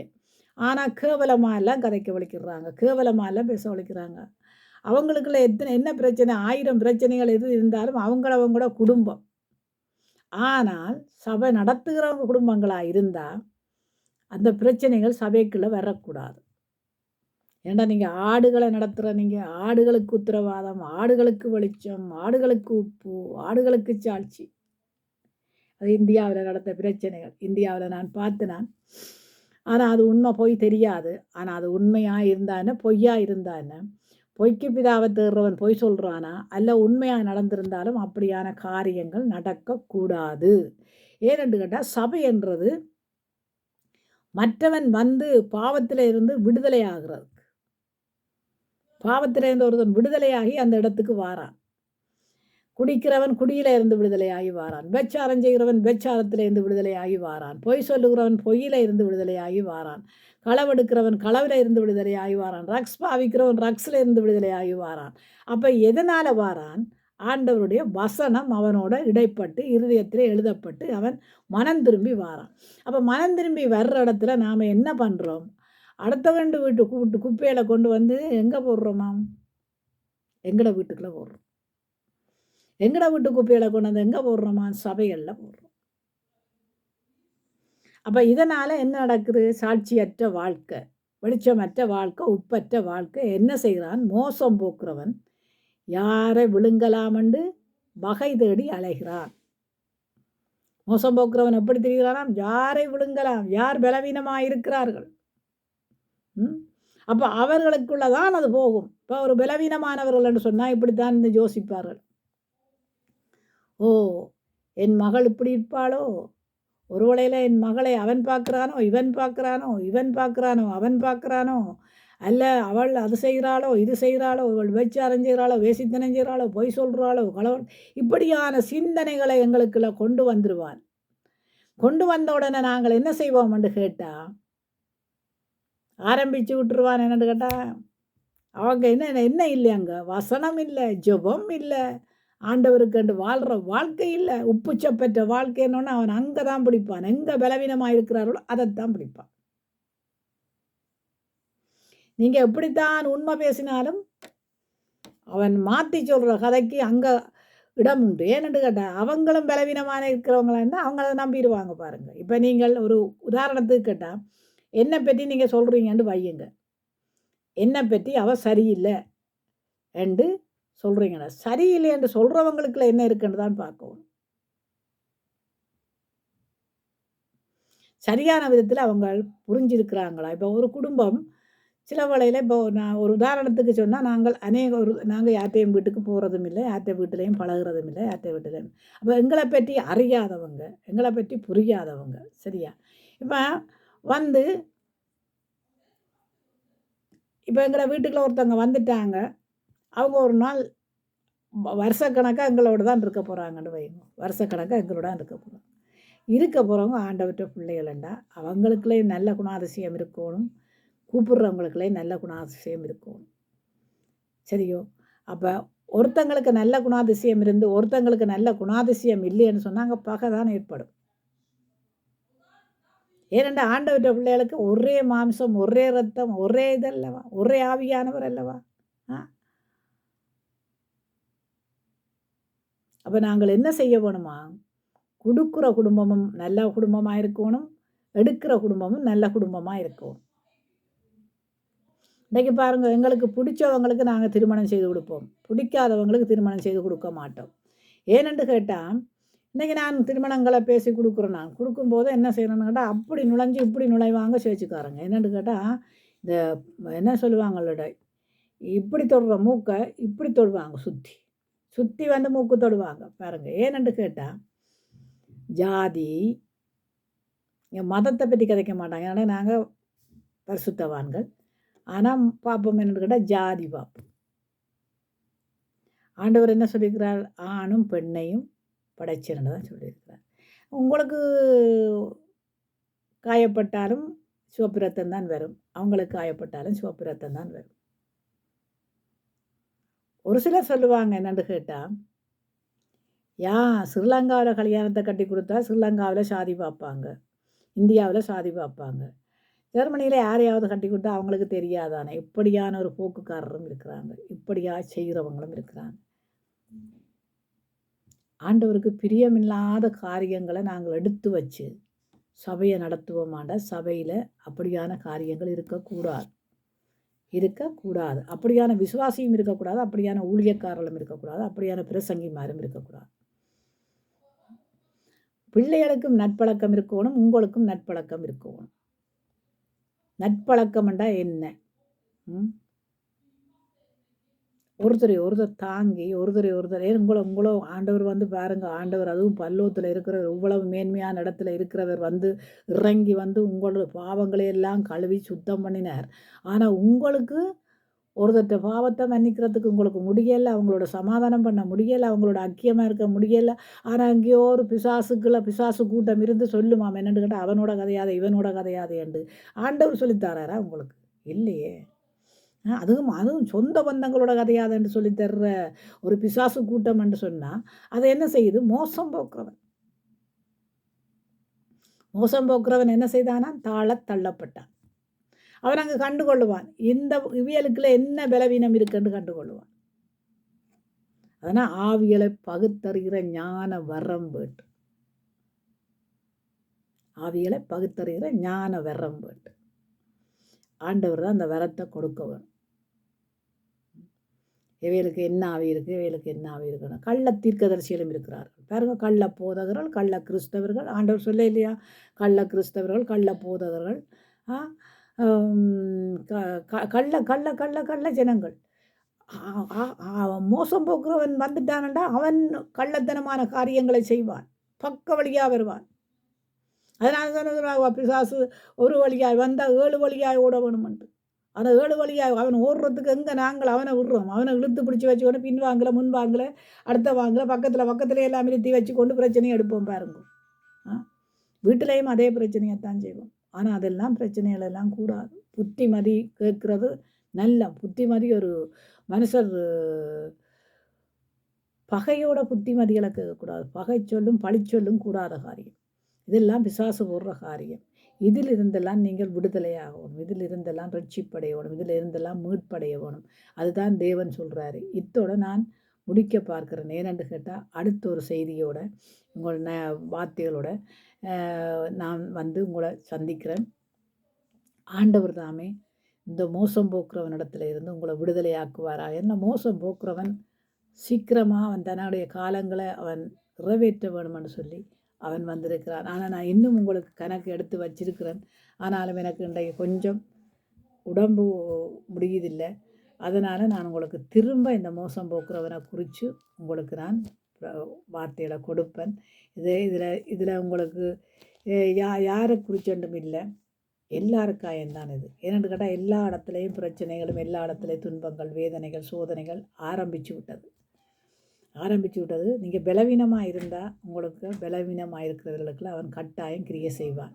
அப்போ உங்களுடைய பலவீனங்கள் எல்லாம் நீக்கப்பட வேணுமென்றால் நீங்கள் முதலாவது ஆண்டவருக்கு இடம் கொடுக்கணும். முதலாவது தேவனுடைய ராஜ்யம், அவருடைய நீதியையும் தேடுங்க. அதுக்கப்புறம் மனுஷன் அப்பத்தினால மாத்திரமில்லை தேவனுடைய வார்த்தையினாலே பிழைப்பான் என்றால் அவன் மோசம் போக்குறவனுக்கு இடம் கொடுக்க மாட்டான். இரவும் பகலும் இந்த வசனத்தை தியானிக்கிறவன் பாக்கியவான். அவன் நீர்க்கால் உணவிடமாய் நடைபெற்று தன் காலத்திலே இலை உதிராய் மரத்தை போடிருப்பான். அவன் செய்வதெல்லாம் வாய்க்கும். சரியா? அப்போ அப்படியான பிள்ளைகளாய், அப்படியாய் தியானிக்கிறவர்களாய், மற்றவரோடு ஐக்கியமாய், அன்பாய், சூரியன் உதிக்கிறதுக்கு உதித்து அது மறைகிறதுக்குள்ள உங்களுடைய கோபங்கள் தனியக்குவன்.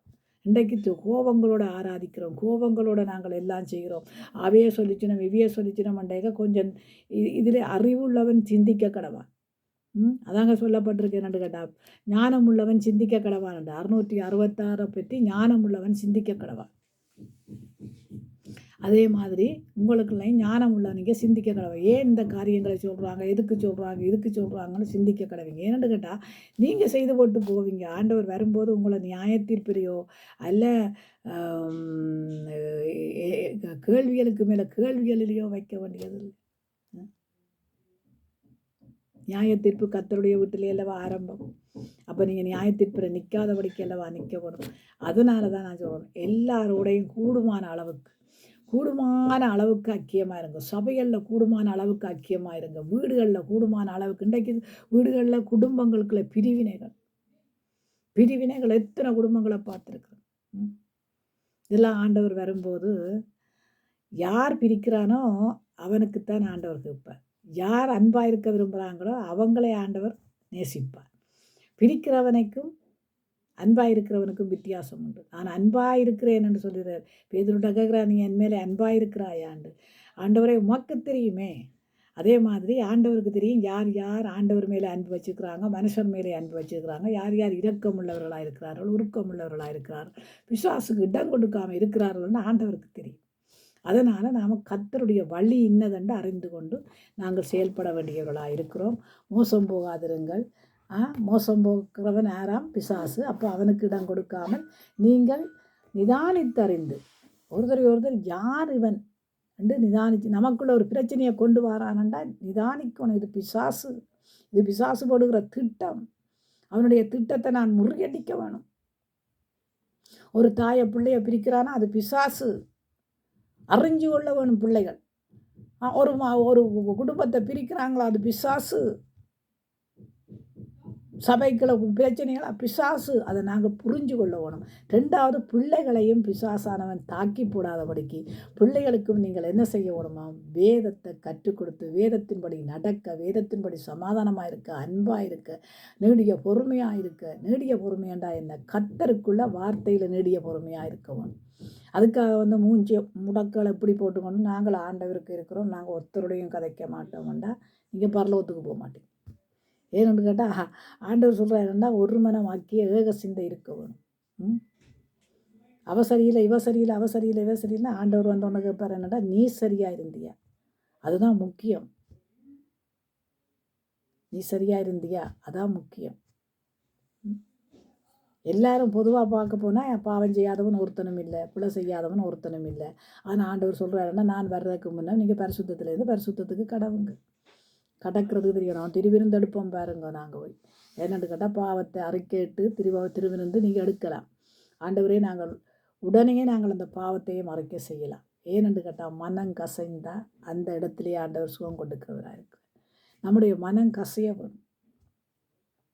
கசைஞ்சு நாங்கள் திருவிருந்து எடுக்கலாம். ஆனால் கள்ளத்தனமான மனம் திருப்புதலோடு எடுக்கக்கூடாது. ஏன்னா ஆண்டவர் சொல்கிறார், என் அப்பத்தை புசித்து என் ரத்தத்திலே பானம் பண்ணுகிறவன் எப்படிப்பட்டவனாக இருக்கணும்? குற்றம் அற்றவனாக இருக்கணும். அப்போ குற்றம் கொண்டு வரவனாரு, குற்றம் பிடிக்கிறவனாரு? பிசாசு. அப்போ என்ன செய்யணுமா? குற்றம் அற்றவர்களாக இருந்து திருவிருந்தே எடுக்கவும். தப்புகளை ஒரு சின்ன தப்புகளை செய்யலாம், பெரிய பெரிய தப்புகளை ஆண்டவர் பெரிய தப்புகளை செய்து போட்டு நாங்கள் வந்து நிற்போம் பாருங்க. அதெல்லாம் ஆண்டவருக்கு பிரியமில்லாத காரியம் எல்லாம் சபைகள்லையோ வீடுகள்லையோ குடும்பங்களுக்குள்ளேயோ பிள்ளைகளுக்குள்ளேயோ அல்ல சகோதரங்களுக்குள்ளேயோ சகோதரிகளுக்குள்ளேயோ யாருக்கையும் இருக்கக்கூடாது. ஏன்னு கேட்டால் உலகம் நோக்கி பார்க்குது, ஆனால் தேவனுடைய நாமம் வீணிலே தூசிக்கப்படுது. அப்போ நீங்கள் உங்களின் நிமித்தம் தேவனுடைய நாமம் தூசிக்கப்படுது. உலகம் கண்ணோக்கி பார்க்குது இல்லையா? அப்போ உலகத்துக்கு சாட்சி, உலகத்துக்கு உப்பு, உலகத்துக்கு வெளிச்சம் ஏன்னு ஆண்டவர் சொன்னார். ஆண்டவர் சொல்லியிருக்கிறதானே என்னென்னு கேட்டால், கோடாரியானது மரத்தின் கீழே வைக்கப்பட்டிருக்கு, நீ நல்ல கனி கொடுத்தாத்தான் அது வெட்டப்படாது, நீ நல்ல கனி கொடுக்காட்டா வெட்டப்படும் இல்லையா?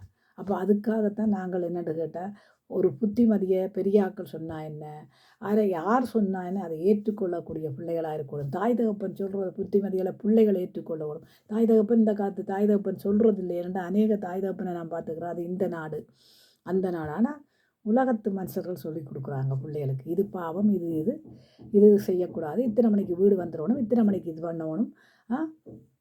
அவங்க சொல்லி கொடுக்குறத நான் பார்த்துருக்குறேன். அநேக பிள்ளைகளை நாங்கள் என்ன செய்கிறோம்னு கேட்டால், ரசிக்கப்பட்ட பிள்ளைகள் இப்படி வழி விலக பார்க்குறோம். அது காரணம் என்னென்னு கேட்டால், நீங்கள் சொல்லுவீங்க என்னென்னு கேட்டால், எங்களைத்தான் சொல்கிறாங்க, எங்கள் பிள்ளைகளை நாங்கள் நல்லா வளர்க்க இல்லைன்னு சொல்கிறாங்க, நல்லா பார்க்க இல்லைன்னு சொல்கிறாங்க. அப்படி இல்லை. நீங்கள் உங்களோட பிள்ளைகளை நல்லா பார்க்குறது நல்லா பார்க்கல, அது உங்களுக்கு தான் தெரியும். அதே மாதிரி மற்றவங்களோட பிள்ளைகளை தாங்கள் பார்க்குறாங்களா பார்க்கலையா, இல்லை எங்களோட பிள்ளைகள் பிடிவாதம் இல்லையான்றது உங்களுக்கு தான் தெரியும். இப்போ என் பிள்ளை பிடிவாதம் இல்லையான்றது எனக்கு தெரியும். தெரியாமல் இருக்காது இல்லையா? ஒரு தாய்க்கு தெரியும் தன் பிள்ளை எப்படி தாய் வளர்த்தாள், எப்படி இதண்டாள்ன்றது ஒவ்வொருத்தருக்கும் தான் தெரியணும். அப்போ பிடிவாதமான பிள்ளைக்கு நாங்கள் என்ன செய்யணுமா? அன்பான வார்த்தைகள் சபையில் வார்த்தைகள் இருக்குது, பைபிளுக்குள்ள இருக்குது. அதை கொடுத்து அதை புஷ் பண்ணி பிள்ளைகளை என்ன செய்யணுமா? கர்த்தருக்கு வளர்க்கணும். நான் அப்படி தான் என் பையனை சின்னல இருந்து, அதாவது நீங்கள் வளர்த்தீங்களா தெரியல, நான் 1.5 வயசுலேயே நான் கற்றுக் கொடுக்குறதெல்லாம் கற்றுக் கொடுத்தேன். சின்ன வயசுலேயும் 1.5 வயசுலேயே ஆண்டவரை ஏற்றுக்கணும். என்னை மடியில் வச்சிருந்து ஜெபம் பண்ணுவேன். அது பிள்ளைகள் சொல்லலையோ மேலே இருக்கிறவர் சொல்லுவார். பிள்ளைகளை எப்படி வளர்த்தோம், பிள்ளைகளுக்கு என்ன வருத்தங்கள் இருந்தது, என்ன துன்பங்கள் இருந்தது, என்ன வேதனைகள் எங்களுக்கு இருந்தது, நாங்கள் என்ன பாடுகள் பட்டோம், அதெல்லாம் தேவனுக்காகப்பட்ட பாடுகள் குறைவு, நம்முடைய வாழ்க்கையில் பட்ட பாடுகள் கடவுளுக்குள்ள ஆண்டவருக்குள்ள கொண்டு வரத்துக்கு, என் கணவரையும் என் பிள்ளையும் கொண்டு வரத்துக்கு நாங்கள் பட்ட பாடுகள், அது தேவன் ஒருவர் அறிவார். நாங்கள் சொல்ல வேண்டும் என்ற அவசியம் இல்லை. ஏன்னு கேட்டால் கர்த்தருக்கு தெரியும் எங்கள் பிள்ளைகளை நாங்கள் எப்படி கொண்டு வந்தோம். அவங்கவுங்க கட்டினதுக்கு பிறகு அவங்கவுங்களோட விசுவாசம் அவங்கவுங்கள காக்க கிடவுது, அவங்கவுங்களோட பரிசுத்தம் அவங்கவுங்க காக்க. ஆனால் நாங்கள் வளர்க்கும் போது கர்த்தருக்குள்ளே வளர்த்தோம், யாரும் சொல்ல முடியாது. சரி, ஆனால் நம்ம வளர்க்கும் போது பிள்ளைகளுக்கு இதுதான் வழி என்று கற்றுக் கொடுக்கணும், இதுதான் வழி என்று கற்றுக் கொடுக்கணும். பழக்க வழக்கத்தை கற்றுக் கொடுக்கணும்.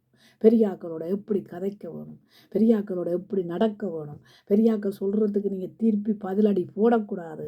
பெரியாக்கள்னு சொன்னால் அவங்களுக்கு ஒரு இது இருக்குது. அப்போக்கு தான் பிள்ளைகளுக்கும் பெரியாக்கள் மதிப்பு கொடுப்பாங்க.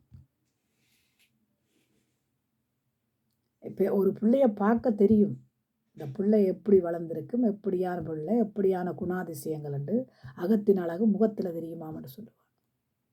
சில பேரோட பழகுவாங்க, சில பேரோட பழகிக்க தெரியாது, சில பேரோட பழகிக்க அவங்களோட குணாதிசயங்கள் தெரியாது. ஆனால் பழகி கொண்டு வரும்போது தான் ஒரு நாள் பழகினாலே கண்டுபிடிக்கலாம். தயவுசெய்து மோசம் போகாதிருங்கள். கர்த்தர் உங்களை பாதுகாக்க வேணும். ஆண்டவரிடத்துல இருந்து ஜெபம் பண்ணுங்க, பாடுங்க, துதியுங்க, வீட்டிலையும் ஜெபம் பண்ணுங்க, வேதம் வாசியுங்க. இதெல்லாம் தள்ளி போட்டுட்டிங்கன்னா இப்போ ஆண்டவர் பார்ப்பார். என்ன வீட்டில் ஜெபம் இல்லை, ஒன்றும் ஜெபம் இல்லை, அங்கே தான் ஜெபம் மட்டும் வைக்கிறாங்கன்னு இருக்க. நான் ஜெபிக்காமல் இருக்க மாட்டேன். என்ன தான் என்னால் முடியாட்டாலும் எழும்பி இருந்து ஜெபம் பண்ணுவேன், பைபிள் படிப்பேன். இது என்னுடைய நான் ரட்சிக்கப்பட்ட காலத்தில் இருந்து நடக்கிறது என்ன கொஞ்சம் குறைஞ்சி போச்சு. 24 மணித்தியாலம்ண்டா நான் 24 மணித்தியாலம் ஒரு வாரத்தில் ஜெபம் பண்ணினேன். அடுப்பில் அரிசியை போட்டு வந்திருந்து ஜெபம் பண்ணுவேன். கஞ்சியை வடித்து போட்டு வந்திருந்து ஜெபம் பண்ணுவேன். கறிகளை காய்ச்சி கிச்சி போட்டு அடுப்பில் வச்சுட்டு வந்திருந்து ஜெபம் பண்ணுவேன். ஆண்டவரே கிச்சனுக்கு 2 ஆராதிப்பேன், கிச்சனுக்கு 2 துதிப்பேன், கிச்சனுக்கு 2 பாடுவேன். இதெல்லாம் செய்த காலமும் உண்டு. அதுக்கப்புறம் பிள்ளைகள் வளர்ந்ததுக்கு பிறகு அந்தந்த டைம் காலையில் 3 மணி, காலையில் 2 மணி, காலையில் ஒரு சில வேளையில் 1 மணிக்கு ஜெபிச்சு 2 மணி 3 மணிக்கு முடிச்சு தான் படுப்பேன். அப்படியா இருந்த காலங்களும் உண்டு. இப்போ நாங்கள் பிள்ளைகள் வளர்ந்ததுக்கு பிறகு நாங்கள் எங்களில் தடையும் இல்லை, ஒன்றும் இல்லை. பிள்ளைகளுக்கு டிஸ்டர்ப், அநேக பிள்ளைகளுக்கு தாய் தகப்பன்மாருக்கு தாய் தகப்பன்மார் ஜெபிக்கிறது பிள்ளைகளுக்கு டிஸ்டர்ப். அது காரணம் என்னென்னு கேட்டால், போதனைகள் சரியான விதத்தில் போக இல்லை, அவ்வளோதான் காரணம். போதிக்கிறவர்கள் போதனைகளை சரியான விதத்தில் பிள்ளைகளுக்கு கொடுக்க இல்லை. பிள்ளைகளில் பிள்ளை இல்லை.